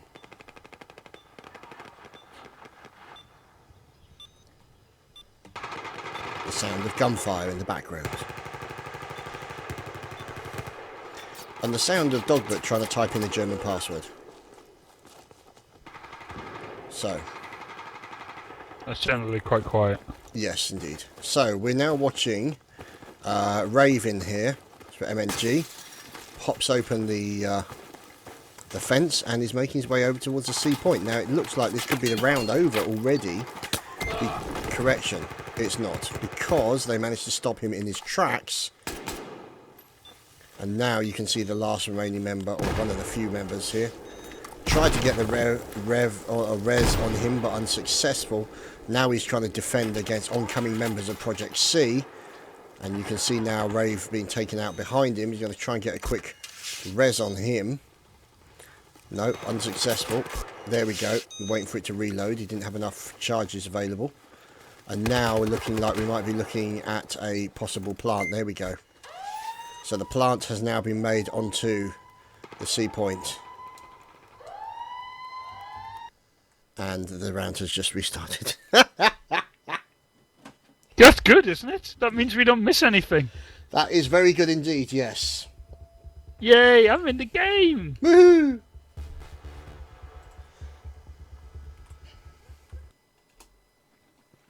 Huzzah and hurrah is all we say for that. So, Zavod 311, obviously, interesting map. Lots of little cubby holes, lots of little areas and snifty little points. Not as bad in that respect as Flood Zone, but still quite an interesting map in that respect. So, let's tell you about the points. So, point C, quite open. Let's have a look at point B. Point B is inside a bunker. Oh god, that could get very messy, as you can see. There is point C, and point A, let's see, that is going to be over another open area. So really only the middle cap point, or the middle bomb plant area, is going to be difficult for these guys. So we'll have to wait and see how that turns out. So if we look at the A point, relatively open but surrounded by buildings, the B point in the bunker, and the C point also in a bunker, but a little bit more open. So I think maybe the Russian team will have a slight advantage on this map, but we'll have to wait and see as we move on to Zavod 311 in Obliteration. So let's see if we can find out what's going on, as we'll sneak around the side here and find out who that is. So that's Frozen. So let's see what Frozen is up to. So you can see he's pushing in as well. There we go, fire coming in from all sides. As the fire, there we go, warm-up gets taken down, as does indeed Frozen. So now we're looking at a situation where quite a few of the enemy team have been taken out. You can see Project C definitely came off positive in that respect. And there's the bomb. picked up already by MNG. And you can see them. So they did find themselves kind of wiped out at the beginning, but now it looks like Project C's the team is taking the pain, as they only have one player left up on the roof. I think they've had quite a nice spawn into the centre here. But it looks like MNG, yeah, have got the bomb. It looks like they're going to be making the first play onto a bomb point. Yep, unfortunately they were cut down by an ambush. Well, Project C are all over the roof. So it's that far. It's always been a map where the roofs are very, very important. I think this is probably going to be more so in this game mode than ever before. We tried, as soon as we watched Cookie, yeah, dead. And then somebody else. Curse. It is the cast of the cursor. The cast of the cursor, the curse of the caster. That too. Anyway, so let's see if we can follow Frozen as he makes his way on towards, now it looks like they're just figuring out their best course of action. So you can see the MNG guys. Oh, look at that bomb holder taking a little bit of fire, down to about 42 health at the moment. But he's chucking out those med packs to try and help them to make sure that everything is running. And for those of you who've forgotten, I've actually taped a reminder card to my monitor that says check XSplit for game cam.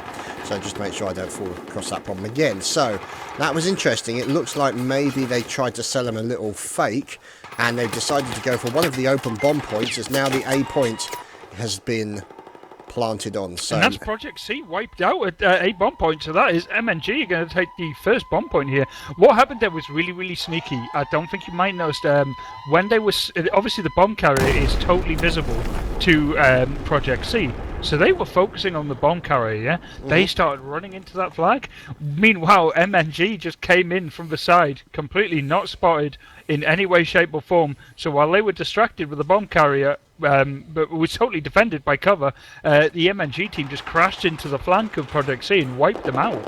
Oh, that's actually very interesting, because what you're talking about there is a classic bait situation, that they're using the bomb holder as bait to draw the enemy team in and wipe them out, which is actually a play that we haven't seen yet, but very interesting to see, I have to see. Let's see what's going on, as we're now looking at Project C sneaking up on the enemy. Oh, there we go. There's Rizzo Pazzo being taken down, and a new bomb has been located. Let's see if we can lock in on Project Warm Up, who will probably be one of the first people to find that bomb. There we go. He's moving in towards it. He's 40 meters away. Looks like one of his teammates, there's Sliver, has picked up the bomb. So let's lock in on Sliver. So we're now watching Sliver, who is bomb holder at the moment, and is making a run for it for Project C. And you can see fire coming in all over the place, but they've managed to make it away out of the main compound. And unfortunately for them, you can see now on the minimap a little bit of movement as far as the enemy team are concerned. They are sneaking in, and down goes Sliver. But fortunately the bomb was picked up very quickly by Dexter, who then dies almost as quickly. And then behind him is his teammate, and you are now watching the bomb being advanced upon by Project C and their team. And you can see the bomb currently holding there with oh, there we go. As soon as he tried to pick it up, Rave got taken down. Oh, look at this, an ambush being set up by Project C. It looks like they may have actually learnt their lesson after that previous bait situation. MNG holding up in the house, but it looks like Project C are going to make a play into the A bomb point here. I think what happened there was really Project C could have moved a lot quicker onto the A point. They only had 2 people there, and 3 of that number was still playing about in the woods when they really should have been pushing into that point. The bomb is down on A, and it doesn't look like MNG have got enough people in the area to even make this a fight. And there you go, and Project C are going to take their first bomb point, and it's a 1-1 in this series. Indeed it is. A good play there by Project C, and looking beneficial for the rest of the map. 15 minutes left on the clock. We've only had 5 minutes, and we've had 2 bomb points go off for either side, so it's a very seesaw matchup here, and that's exactly what we wanted, especially at this far in the tournament. It's nice to see how Obliteration is kind of working out, but it seems to be a lot more of a team-focused game than we've seen in Domination, and even in Conquest in a way. Yeah, definitely. As you can see, Cookie being finished off as the point. It looks like that what the MNG guys are trying to do is focus in and control that point around the warheads, and trying to control that so that when the bomb does eventually spawn, if it does spawn in that area, they're actually in a position to pick it up very quickly. So there's the bomb, has been spawned. Looks like it's been spawned in one of the other buildings. And MNG have been wiped out in the middle, and it's all Project C here. I think MMG are really just going to try and set up their defences nice and early, but Project C are going to get this bomb. I don't think anything's going to stop them. So we are currently residing by the bomb, waiting for the inevitable pickup. By MNG here. They're taking this really far forward. I don't know if that's such a great idea, but I guess they have time and they have space. B is not close. But if they get wiped here, and they don't succeed in doing what they want, they might really struggle to put up a solid defence. That seems to be the case. Now, obviously, we're following Dexter, who is bomb carrier correction, who is now bomb corpse. Otherwise, so the bomb, I think, yeah, from this point onwards, it's not so much called the bomb as it is the Widowmaker, as it's pretty nasty in that respect. So we're now watching Project C Cookie. Looks like he's going to do a little ambush attempt onto the bomb holder, but he gets shut down very quickly as he tried to move in, as Rizzo Pazzo also then gets taken down as well. So let's see, we'll move in with warm up, and looks like he's moving in from another location. So let's see if we can find the movement of the bomb holder. Let's see. MNG's forward defence there has really paid off for them, as they're now going to be able to push forward into this B flag. I do think Project C are going to be in a very solid defensive position here, and I don't know if they're going to be able to break it very easily. But we're going to have to wait and see, but it doesn't look good. Now just Viscous there, just got taken down. And it's not looking good for MNG, as you guys got Rave and Rizzo Pazzo are the only ones left alive at the moment. And you can see now the enemy moving in on the point. You can see him then taking fire from Rizzo Pazzo, as you can see him trying to engage with a little bit of fire. And let's see if we can lock in on the other members of Project C. You can see over there Dexter, who appears to be the bomber. They've spread out over so well. They're all over the place here, but MNG are clustered around them tanks, which they're using the medipacks to good effect to actually heal themselves up. But because they're so clustered, it's really easy for Project C here to just pick them off at will. Now you can see obviously what Project C look to be doing is some kind of end around maneuver, possibly. It's difficult to say, but either way, what they're trying to do is get over to a situation where they are bypassing the enemy team.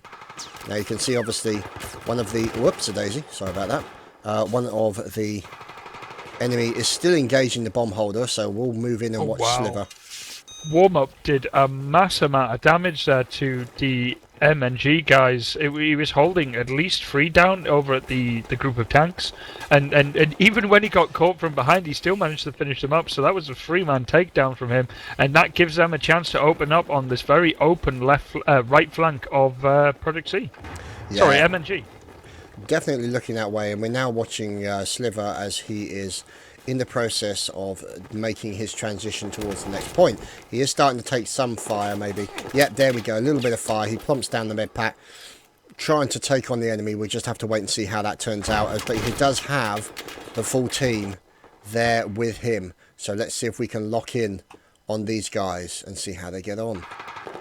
I think they're in a very open and quite dangerous position. They took a little bit long time. I mean, a 2-man MNGs, although they've been taken down here, they did manage to hold them down long enough for the rest of MNG to get in position, but it didn't seem to slow down Project C at all, as they're making their 4-man push here towards the B flag.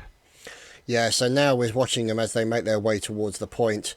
As you can see, looks like it's going to be an interesting situation, as we should now move in and watch Sliver as he goes in for the bomb plant. And it looks like the other members of the MNG team are going to have problems getting there. So you can see his teammate, Slyn there, leading the way. You can see now fire coming in from the MNG guys over on the right-hand side. And it's not looking good for them. As you can see, Sliver pops down some health to try and keep himself healthy. As he looks around, see where the rest of his team is. Now, you see a few people dying behind him, and nades coming in from all directions, and he's doing his best to try and stay out of trouble, as he looks like he's going to take some fire. He's trying to stay out of the way. There we go. He's then going to get ambushed, and the bomb's going to go and get picked up.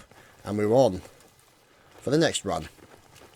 Warm-up right now seems to be the most valuable player for Project C, picking up a 22 for 9 score, and as I said earlier, he was able to tie down a significant amount of MNG's players earlier. They managed to get that bomb all the way over from the A point, all the way over to the opposing side's B almost, before getting shut down. So yeah, he's having a crucial impact here for this Project C lineup. Now, the bomb having been dropped, Rave unfortunately is no more, but now the bomb back in the opposite direction. It seems to go very back and forth, this particular game mode. So now we're moving in with warm-up as he's following him. He's behind Slim, and you can see him now moving up to try and move towards the next point. So obviously they're going to designate what that point's going to be, but they've now got a pretty interesting move to go through all the wooded area where they can be ambushed at will by their enemy. Plenty of places for nasty cover and very brutal ambushes just I like haven't that. noticed that there's a MNG guy right behind him. He's taking the bomb and he's making a run for it here, but he's going to find himself in trouble as he gets shot down. And that was a lovely little sneaky play by iFrost, who got behind that Project C lineup and just managed to murder them in the woods, really. Indeed, indeed. Now the trouble is that the frozen guys seem to be taking the bomb a bit close to their own location. Oh, yeah, it's really risky if it's getting taken down. Oh dear.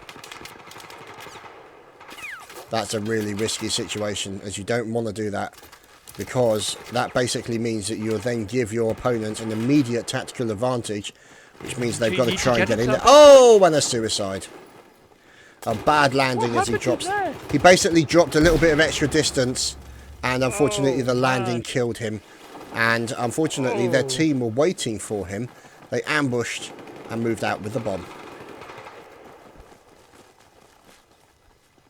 iFrozen once again is also the guy holding down the remaining Project C players who find themselves kind of left a bit far forward now, as it looks like it is MNG are going to be making the next assault on the bomb point. Look at the layout of the MNG guys. Kind of spread, but that makes sense. The back player they have was just clearing someone else up. They're trying to go as far out on left field as they can, but I think it's giving Project C plenty of time to set up a very solid defence here. Yeah, now you can see obviously the guys advancing as a line, but do you think they're trying to do the bait again? Maybe that kind of situation, because obviously you're going to have the likes of Project Warm Up there taking down a couple of members of the MNG guys, then being jumped on very quickly, his enemy being revived almost immediately, and now you can see here the Project C guys forming a pretty effective defense, but with the MNG guys now moving in on their position. Well, because it's the bomb point is the bomb carrier, sorry, is so easily shown on the map. It's very difficult to go out in such an open spot here and actually break through defensive screen, but Project C are putting up. So I would favour maybe pushing more on heavily covered areas than open spots like this. But right now, maybe MNG are going to be able to do it, and it does look like they managed to clean up majority. It's just warm up here from Project C, who's still alive. Yeah, not looking good as far as they're concerned, but they've got additional people now respawning, and we're in with Syriza, who is the bomb holder, and they're trying to engage some of these guys at length. Looks like they're trying to get hopefully a good pick, spotting people left, right and centre, and we're now watching the team as they progress, because they're trying to stay out of that sort of, maybe it's a case of they want more access to the open areas, but then obviously that makes them more susceptible to snipes and things of that nature. But it looks Project like C lineups surrounding them right now. I mean, MNG really need to make a decision what they're doing here. I think they're slowly but surely pushing it like a rugby scrum, but they are starting to slow down, I think, and they're starting to get into a more risky position than they were before, as Project C are getting them in crossfires here. Yeah, and the thing is unfortunately, as we've experienced in this game thus far, you cannot afford to delay. You have to get in there, and you have to get in there fast. And unfortunately, it could be a situation that MNG are dragging their heels a little bit to try and establish a forward defensive against any kind of pushes that the Project C guys would do. But they're going to have problems. They are really going to have problems. Nice kill by Syriza onto warm up. And more grenades coming in, and Syriza catches a high explosive facelift. As you can see, a little bit of M320 loving in there as well. And now we're seeing movement onto the bomb point. And you can see the bomb point actually being left there at the moment, not being picked up, but now finally picked up by, let's see, who is that? That looks to be Syriza again. Slowly but Correction. surely, MNG just got themselves overwhelmed. Their slow push only had to fail once before that bomb went back in the other direction. So, yeah, not looking so great right now. But we're talking both teams have only scored one bomb plant each, and we only have 4 minutes remaining. Indeed, yeah. So it's going to be interesting to see how things turn out. As you can see, fire coming to Project Cookie, or it's a Project C Cookie, and the bomb point. Yeah, there we go. Down goes Slin. Now the point is available, and you've got a member of Project C sneaking towards it, running in, grabbing it, making a run for it, cheesing it as quickly as he possibly can. So it is frozen. And we're watching him as he takes fire from the opposing team with a couple of nice shots taking down his kneecaps. And he is no more. The bomb out in the field, in the open. This is going to be a knotty situation for MNG to try and pull off. For that reason, because literally as soon as they now close in on that open bomb area, they're going to get targeted by 3 people at the same time. And literally there you go, you see fire coming in, Rave gets taken down, and then MNG, remaining people taken apart. These guys, they have to deal with these Project C guys up ahead, otherwise it's going to be a problem for them. They are hiding in well-defended areas, and it looks like that's what they're deciding to do. It looks like they're actually moving forward and doing it in that way, Dogbert. MNG have started to cause spawns further away from where the bomb is now. If they can clean them up in the train yard here, they might actually be able to break through this defense from Project C. And there's only one guy stopping them from just rushing past here. They've sent the bomb carrier away by himself, and there you go. That's going to force a rapid redeployment of Project C defenders here. They are sending the bomb carrier dangerously out by himself here. He doesn't have anyone really that close to support him, and luckily the rest of MNG start turning up, but they're starting to get picked off here, and I think that was a real mistake in where they put the bomb in, because it was so open and so far away from the rest of the team. I think that's just given Project C the defense here, and probably given them the bomb for 2 minutes left in an attack, as trees fall all over the bomb. Yeah, that's a tricky situation. One thing I just realised, I was actually inside as the bomb gets dropped, Slin taken down very quickly indeed. Dexter moves in to try and revive his teammate, pick up the bomb and dies almost immediately. One thing I just noticed is I was just looking inside one of the transport train carts, is if for whatever reason one of them closed it behind them, they would shut my camera in there. I wouldn't be able to get out, which is kind of slightly amusing to me, but anyway. These little things amuse me, what can I say? So the bomb currently, there we go, there's Viscous, and let's see if we can lock in on him, or Vicious. Oh, look at those nades, they're focusing fire onto those things. And we're now looking, as you can see, fire coming in, Cookie being taken down by Rave. Now Rave is going to move in. This is MNG's game to win here, because there is not enough time for Project C to actually get a bomb plant here. We have a minute left in the game, guys, and it is 1-1. So if MNG here can get onto a flag point and plant, they will win this round with no doubt in my mind, because Project C will never get the bomb close to the opposing team's flags. So it's all MNG's game here. Yeah, now as you can see, the defensive structure of the Project C guys now moving out, as you can see, and trying to cover all eventualities as Frozen being flattened by the fire coming in. And there we go, there's Warm Up moving in, one of the few members left of Project C, but he then gets taken down as Rave moves in, dies almost immediately, and unfortunately... 2-on-2 here in the last 20 seconds of the game. I don't know how... If they're actually going to even be able to get in there to plant, they don't have time. They need to just rush in there right now. They have no chance to wait. Oh, but it looks like we're going to get ourselves a draw in this round. A really close fought fight, though. Yeah, very close fight, and obviously proving that bunker point is a very, very hard one to actually get in there and get the bomb plant on. So it means that if there is a winner of the next round, then that will be essentially the winner of the game. So...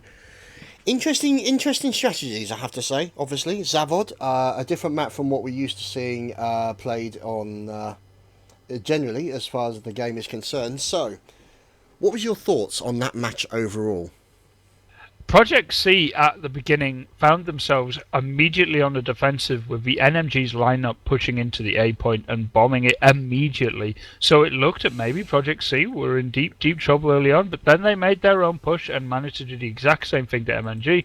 But then MNG had a very risky moment where one of their bomb carriers came way too close to one of their own bomb points, and unfortunately for them, a member of Project C killed him, took the bomb, but unfortunately for him, he judged his drop down to that tunnel onto the flag too fucking badly, and he managed to get himself killed. And that gave MMG the bomb, and they held that for a good 10 minutes, and a very, very slow but sure push into Project C's lineup, which kept going all the way till the very end of the game, not managing to get a bomb point down and blown up, but they did manage to keep that pressure in the Project C lineup for the entire of the 10 minutes. Indeed they did. Indeed they did. So, the countdown is underway for the next battle, and we are waiting. As you've seen the difference in the last games, there was no snipers being used at all assault, which I think is the safest way to play. Snipers can have an impact, but I don't think it's as important as the revive train, which is the assault class. Indeed. Now, unfortunately, it looks like MNG are actually down by one number, so this may not go live. We could be talking about a possible server restart, or round restart, I should say. So, obviously, not much we can do about that. Yeah, there we go. Mass murder everywhere. So, they're just waiting to get on with the next round. So, yeah, basically, Project C just mass murdered each other, waiting for the off. So, what's your overall thoughts on Zavod actually as a map? How have you found your experience of it?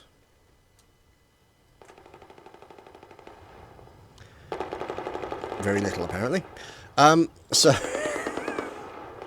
So obviously, the guys are getting themselves set up, and we shall wait. So for those of you who are not aware, this is an old Russian tank factory out in the depths of Russia, as you can see.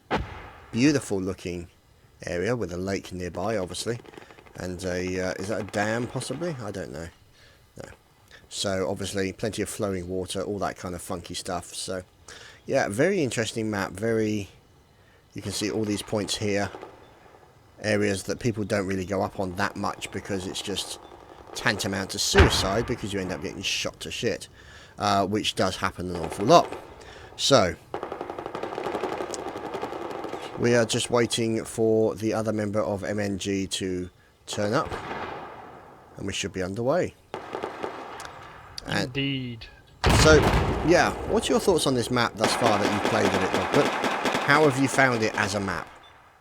I think it's a lot harder to get bombs down than, say, Dawnbreaker. I think Dawnbreaker, because of all the roofs and so on, might sound like it's easy to defend, but actually leads into like some of the crazy things we've seen, like Team Frostbite doing the bait and switch, looking like they were pressuring A, then using the lift to get onto a roof and then fly into the B flag and plant. I mean, that was just brilliant little switch of tactics there, and that really livened this one up. The problem with this map is the A, B, C points are very much open, and it's not very easy to get a kind of dominant attack or even a defense on it, really.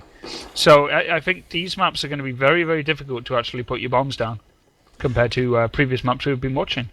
Yeah, now obviously the B bomb site for both of the teams is actually inside a bunker. Now that's going to be that was where all the battles were occurring on the previous round, that you saw all the shenanigans occurring. So this is the bunker for the B site. So we're just looking at it at the moment.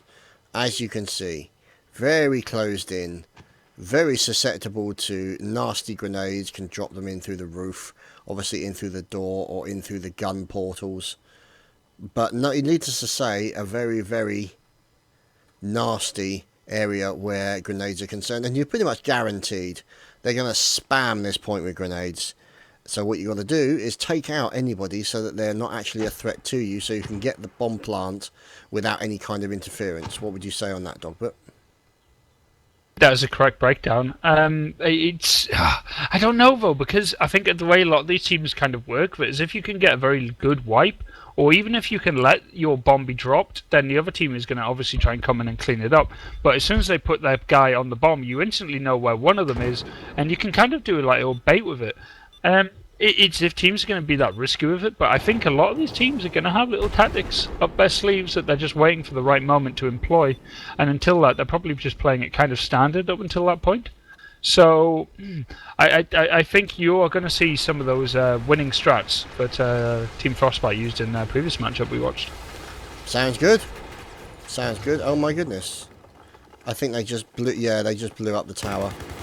So the Levolution event has just occurred, which is why you're seeing all this dust and broken pipe work, as you can see. Shame you can't roll a grenade down there. Just go roll, roll, roll, roll. But anyway. So, aha, here we go. You can see now that everybody's in the server, but I don't think they've done a round restart as of yet, as there are no members of... There we go. Timing could not have been more perfect, should we have asked. So, how do you think the teams are going to run this one? Do you think they're going to take it carefully? Do you think they're going to play defensively? Or do you think aggressiveness will pay the price? Or will Project C managed to get kind of bust open quite early on by MNG's lineup. So I think they probably the thing is they won the initial fight. They won the initial infantry engagement, but they didn't manage to make much of it. Obviously, the bomb hadn't gone down just yet, and maybe they're delaying a bit too much in the execution. They got the bomb, but they start slowing down. MNG did that, but they seem to be able to push quite successfully. Just a slow push towards a bomb point, where Project C seemed to take a bit longer to do the exact same thing, but they do it a lot messier. So I think Project C here need to be a lot more aggressive and maybe just try and use the advantage of speed and catch M&G, who, to be honest, seem to be a little slower in defending their bomb points. Okay, so 10 seconds to start, and it looks like everybody's in with the good old-fashioned ace. Seems to be the gun of use. Now you can see that some of these have got flash hiders and flash suppressors, but pretty much it's across the board where the ace is concerned. And ace is the weapon of Battlefield 4 competitive play, and I don't think we're going to see much variation unless the maps get a lot closer quarters. Okay, because obviously if you get in closer quarters, then you can start using the likes of the AEK. So I'm seeing Cookie here. He's rocking the AUG. oh. And some players are using the M1416, so let's not count out other weapons. So there, in fact, if you're going around these players here in third person, you'll see there's quite a distinct setup in different weapons. That's interesting. A variety of weapons. Indeed, indeed. So for those of you who are not aware, that is where you set the Levolution. 3 minutes on the timer, and there's a big bang. So, there's Dexter. Bomb has been located. Oh, and Dexter being shot in the back. And in fact, the bomb is located literally where we were pointing the camera at the flipping Levolution point. So, very interesting to see what's going on. And there we go. Syriza comes in, picks it up for MNG. And now, let's have a look at the points. So, he's going for probably one of those points that is closer to him. Now, which is going to be A. Now, the thing is, the thing that's interesting to see is, I mean, speaking from a tactical point of view, would you think it would be better if you've got the advantage and the drop on the enemy team to go for the further away bomb site, or just go for the closer one so you can get a score on the board as quickly as possible? If you're comfortable in doing something quite risky, then yes, I think that's something you would go for. But right now, you got to remember, they only have to score one and then hold. They don't actually have to score more than two. They only have to get 1 bomb point and then deny scoring for the other team. So I think they're just going to play it safe, as they are here, planning it A. So Project C, M&G, you've got the first plan of the game. So, as you can see now, the guy's moving in, they're moving into the point. Are they going to try and get the... There we go, warm up, tried to get the defuse, cut down as soon as he got on it. And the other members of the Russian team, Project C, taken down from the resulting explosion. And there you see, as you have it, an advantage for MNG against Project C on this second round. And once again, it's almost like a repeat of the first round. MNG get the bomb flag and literally just plough Project C aside and get the bomb plant straight away. It's really good. MNG just seem to be so much better when it comes to like making the play on the bomb sites. So I think Project C here must be a bit shaken. But they're already finding themselves 3 minutes into this round and already a bomb behind. Yeah. You got to remember, they've only had about 5 minutes of bomb control in this entire series, while MNG have had maybe something like 80% bomb control. That is very demoralising. That would be interesting information stats-wise as far as this game is concerned for observer mode, is to actually know bomb possession time. Because then that would give you an idea of things like, for example, who has the advantage or who has provided more bomb possession time overall, in the same way you do it with football and things of that nature. I just think it might be a nice aspect. So you don't need it. You got me, so obviously we do not have to develop some tools. I am the battlefield stats robot. Okay, then in that case, so if you are the new battlefield tool, how long was the enemy team holding the bomb for last round? I don't know, I just crashed. No, I mean, MNG at least held for about 80% of that game. But, I know. I mean, Project C have been trying, and they have been causing significant casualties to the MNG team. Like, they have probably had the more kills by far, but MNG just always been the ones pushing further into the Project C's half of the map, and they're going for that wooded area again. And meanwhile, Project C are so out of position here, it's dangerous. Yeah, it's looking very, very nasty at the moment, and now Project C moving up towards the next point. Looks like they're going to want to try and get the closest one, but you can see Project Warm-Up taking a huge amount of fire. He's getting some healing, popping out the nades, people dying all around him. He's got to be very careful. And cut to pieces by Carissa. Or it kills Carissa, sorry. And now Sliver tries to get in there to recover, but no, the bomb point cut down, or the people around the bomb point. Brutal. That is really nasty crossfire. One thing I have noticed about this game is that it seems that the effects on the body when you're trying to fire actually seems more physical, more visceral than it has done in Battlefield 3. In Battlefield 3 it was kind of like the A-Team, you know, you took a bullet and then you shrugged it off. It's less so in Battlefield 4 at the moment, I feel. Yeah, both teams clustering up here, not really spreading out. I think you see MNG here trying to spread out, but he's cut down brutally. And you find both teams really just caught down in a protracted firefight, which I think Project C might win, as they seem to be able to just lock in that MNG lineup. MNG is sending their bomb carrier out. Meanwhile, their rear guard gets cleaned up by a 5-man team, and it looks like going to make a risky run to the kind of very open wooded area here. Don't see him getting very far. And there you go, he gets shut down, but there leaves the bomb with no one nearby to pick up, and now it just becomes a very, very close quarter and very messy infantry fight in the wood here. Yeah, maybe what they were trying to do is they felt that particular area was a bit too exposed, and so as a result they were trying to get to a place that they could get more cover behind mountains, hills, things of that nature, trees, other bits and pieces like that. So maybe felt that actually offered them more cover from where their current location was, as they all seem to be pretty much clustered up behind that stairwell area. So now it's looking a little bit different, as it looks like maybe they've got the drop on. Project C may have got the drop on the enemy. We'll have to wait and see what's going on. And there was no one between A and the bomb carrier here. Now they've started to reposition, but up until that point, there was no one between A and the bomb. They could have literally almost walked in. MNG really have started to reinforce the A flag, and it looks like they were going to try and make a run outside of the A point, which they can do, but it looks like too little too late, as MNG have repositioned perfectly and shut down that attack. And that is an entire wipe. Project C is out, and that is MNG's bomb to continue the push.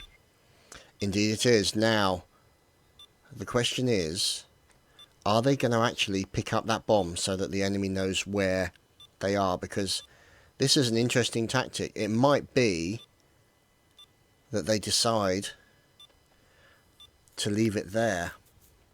Now, bear in mind, obviously, the US has the advantage. They can afford to let that bomb not be picked up. And now the bomb has actually moved forward back to its original spawn point. And now, that was interesting, leaving the bomb to remain in that location. And you can see the bomb being dropped as Dexter tries to capture the point, as we've obviously got Frozen in there. as well doing his thing. You can see here the spread of the team as MNG come in. So we'll watch Vicious as he is now moving in, trying to close in on the bomb holder. There we go, trying to engage Slin, and Slin currently making a run for it. So let's see if we can follow him. And certainly interesting to see that the bomb obviously respawning, moving to a new location, means that they weren't able to hold that bomb in that location and force the enemy to come to them. Dogbert. It seems so messy right now. I mean, everyone's just fighting over the little tank factory here, and I think it looks like MNG might get themselves the bomb point. But look at it! As soon as you get that bomb point, and you had warm up just poking out of the little hobbit hole there, as I love to call it, and just cleaning them up. So it looks like Project C might actually be able to get the bomb here, but they're still finding themselves in a protracted and messy firefight with MNG here. They really, really need to get a bit of control on this bomb and really just make a play onto A. They need to get this bomb point. They're still behind 1 point, and we only have 11.5 minutes remaining. It's looking that way at the moment, as now you can see a quick push in here, as it looks like the MNG guys are making their way in towards the point. They now basically get in there, so let's see if we can lock in on Viscous, as he is obviously working together with his teammate, trying to keep an eye on the bomb holder, which is of course Mr. I Frozen. And now the trouble is you can see them trying to engage these guys as they're pushing in. Project C now pushing in, trying to... oh, look at that! Multiple kills onto members of Project C. And they may have been shut down very quickly in that respect. This might be the opportunity that MNG are looking for to get another cap or another objective on the board. But they are a little bit out of place as far as I'm concerned, Dogbert. I Frozen once again seems to be the bomb carrier of choice for MNG, as he makes a big play, and if they can get a good bomb, if they can get a plant right now, I really don't see how Project C is going to be able to respond. They're trying to set up their defences, but I think if MNG do this correctly and concentrate, I think they might be able to push through. And I think the risky play of putting your bomb carrier that far forward is really not a good idea. It's so open to being shot to pieces from all sides, and once again the bomb carrier goes down. But slowly but surely it's making its way into Project C's half. And you gotta get worried at this point. If there's a full wipe at any point here, MNG are gonna get a plant. Yeah, it's a nasty situation as far as these guys are concerned. And you can see now MNG, and you've now got members of Project C, so we're watching Sliver making his way in, and it's not looking good for them, as you're now looking at Viscous, who is carrying the bomb. He is in an interesting position now. Are they going to go for which point? I'm thinking that they might be going for the easier to cover point, but now this is going to be an issue because the bomb is going to be out in the field, out in the main roads, and it's going to actually be open to all comers. So that's going to be a very difficult situation. Project C just caught them in a crossfire as they try and cross the road and just absolutely murdered them there. So Project C now finally have some sort of control over the bomb. They haven't picked it up yet. I think they're still trying to clean up this MNG lineup, but I think that's a bad idea. They should really get that bomb and run right now. If they end up getting wiped here, MNG are going to get that bomb, and they're very, very close to C. And unfortunately, the time ticked over and the bomb relocated as it hadn't been picked up for a certain amount of time. So... oh my god, have you looked on the minimap here? Project C have 3 men in the middle, and there's only I Frozen in the way. They get a pickup here, they might be able to rush onto A without really that much many people in the way. I Frozen doing his thing, taking down Cookie. Giving time for the MNG lineup to nice kill into Dexter. Took out Dexter as well. And now it looks like I Frozen may have saved this for his team. Looking good. Now he's deciding to pick up the bomb, as now he's going to then start moving back. As he gets caught in some of the rubble, as he's taking down 2 members of Project C, and the bomb then being dropped. So a great play there by I Frozen, managing to hold off the enemy team for a significant amount of time to allow MNG to actually turn up and pick up that bomb. So, let's see. Let's see if we can find out what's going on with Mr. Bomb Holder, Mr. Slin from Project C, who is currently in the process of cheesing it away from the enemy. And there's no one in his way. There is literally no one in the way. It's only Cezerny here right in the rear. But if they can get onto this bomb point, there's nothing going to stop them. And remember how short the bomb timer is when you actually got it on point. So really here, MNG, oh my god, and there you go, MNG coming in. It looks like they might be able to clear up this push from Project C. There's Slim being taken down as well. Let's see if we can lock in on who's left. Oh, that's very unfortunate. This is a seesaw battle here. Seesaw battle. Project C Might is just about to take possession of the bomb again, but they find themselves surrounded on all sides by MNG members. And yeah, this is becoming a really intense infantry battle here. It is very much so. All fighting over the bomb. The fire coming in. So now you can see the MNG guys moving in. They've wiped out pretty much most of Project C. And to be honest, there is no reason for them to right now to pick up that bomb. That is true, but at least they would know where everything is going to be. But at this point in time, it's just delaying. They have the bomb down. They are 1-0 in this matchup, and they just need to hold on for another 6.5 minutes, or just plant another bomb. So it looks like iFrozen, bomb holder for MNG. Sorry, my apologies, fellas. As now we can see him. Now, I'm wondering whether or not they're going to play a waiting game, or are they going to try, because this would be interesting to see, draw them away, as far away from their capture points or their plant points as possible. What's your thoughts on that? Well, they have time on their side, MNG does. Project C are the team that's going to have to be making something happen. And if you're going to make something happen, the best way to start is by wiping the other team out. And MNG here are still stuck in the tractor factory, while the rest of Project C have got the bomb and they're moving on out. Are they going to get to B, or are they going to go to A? I've got a feeling right now that they can really just keep pushing deep as far as they want, really. And it looks like they're going to find themselves getting caught in a horrific crossfire here, as iFrozen is the man to stop dead that attack. And he's not the only one, as vicious as that, and it just looks like the MNG guys now are coming in from all sides, and there you go, Project C get absolutely wiped, and only Warm-Up is the only guy left, but he's so far away from the bomb now, but he was able to play no part in that exchange, and MNG on the assault once again. It appears that way, so we're obviously... It's, of course, bomb holder extraordinaire, Mr. iFrozen from MNG. And now, as you can see, look at this. Look at on tabletop. Look at the route that they're currently taking at the moment. They're trying to force the enemy to come as far away from their point, I guess, as possible. So the reason they're doing this is because they have all the time in the world. They have under 5 minutes. If a bomb is this far out and they can just slow the game down, they're already ahead. They just need to keep the timer going on their side. But it doesn't look like MMG are going to be able to hold on to the bomb for very long as Project C clean them up. Ooh, that was unfortunate rave there with a bit of a fail nade. And now you can see the Project C guys moving in and taking the bomb.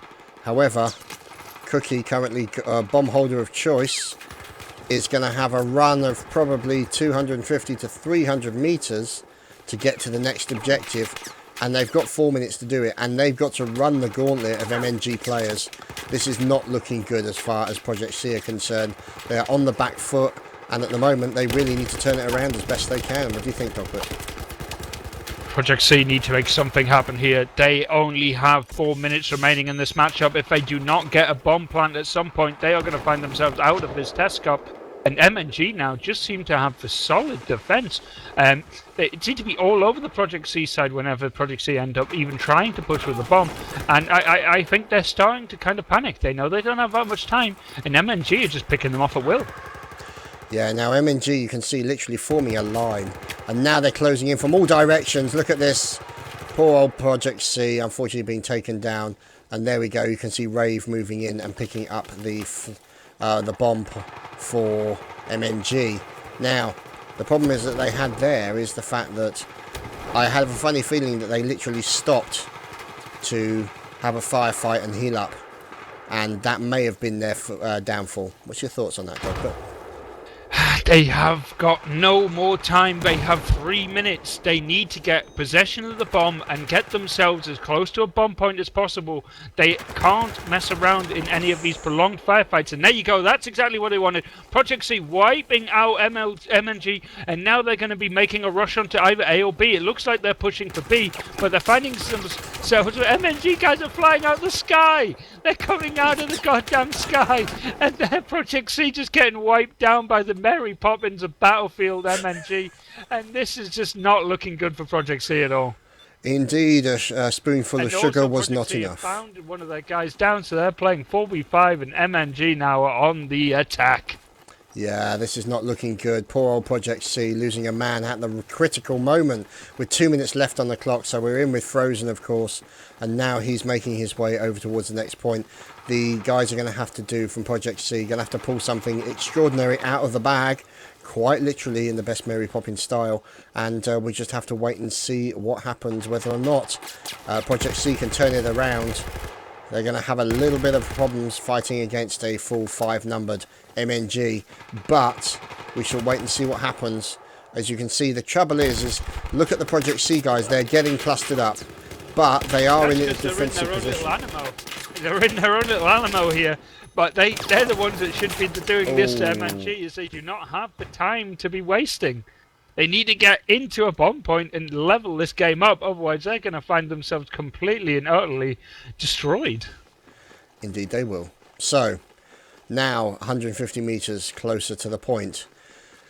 What will they do? Now, it'll be interesting to see whether or not they actually decide to go for the further bomb point, meaning that their enemy will have to run back even further, or whether or not they'll go for the nearest bomb point to try and make sure that they cement their victory. With 1 minute and 4 seconds left on the clock, iFrozen taking fire, taken down very quickly. Viscous nearby, he may be picking up the bomb very quickly.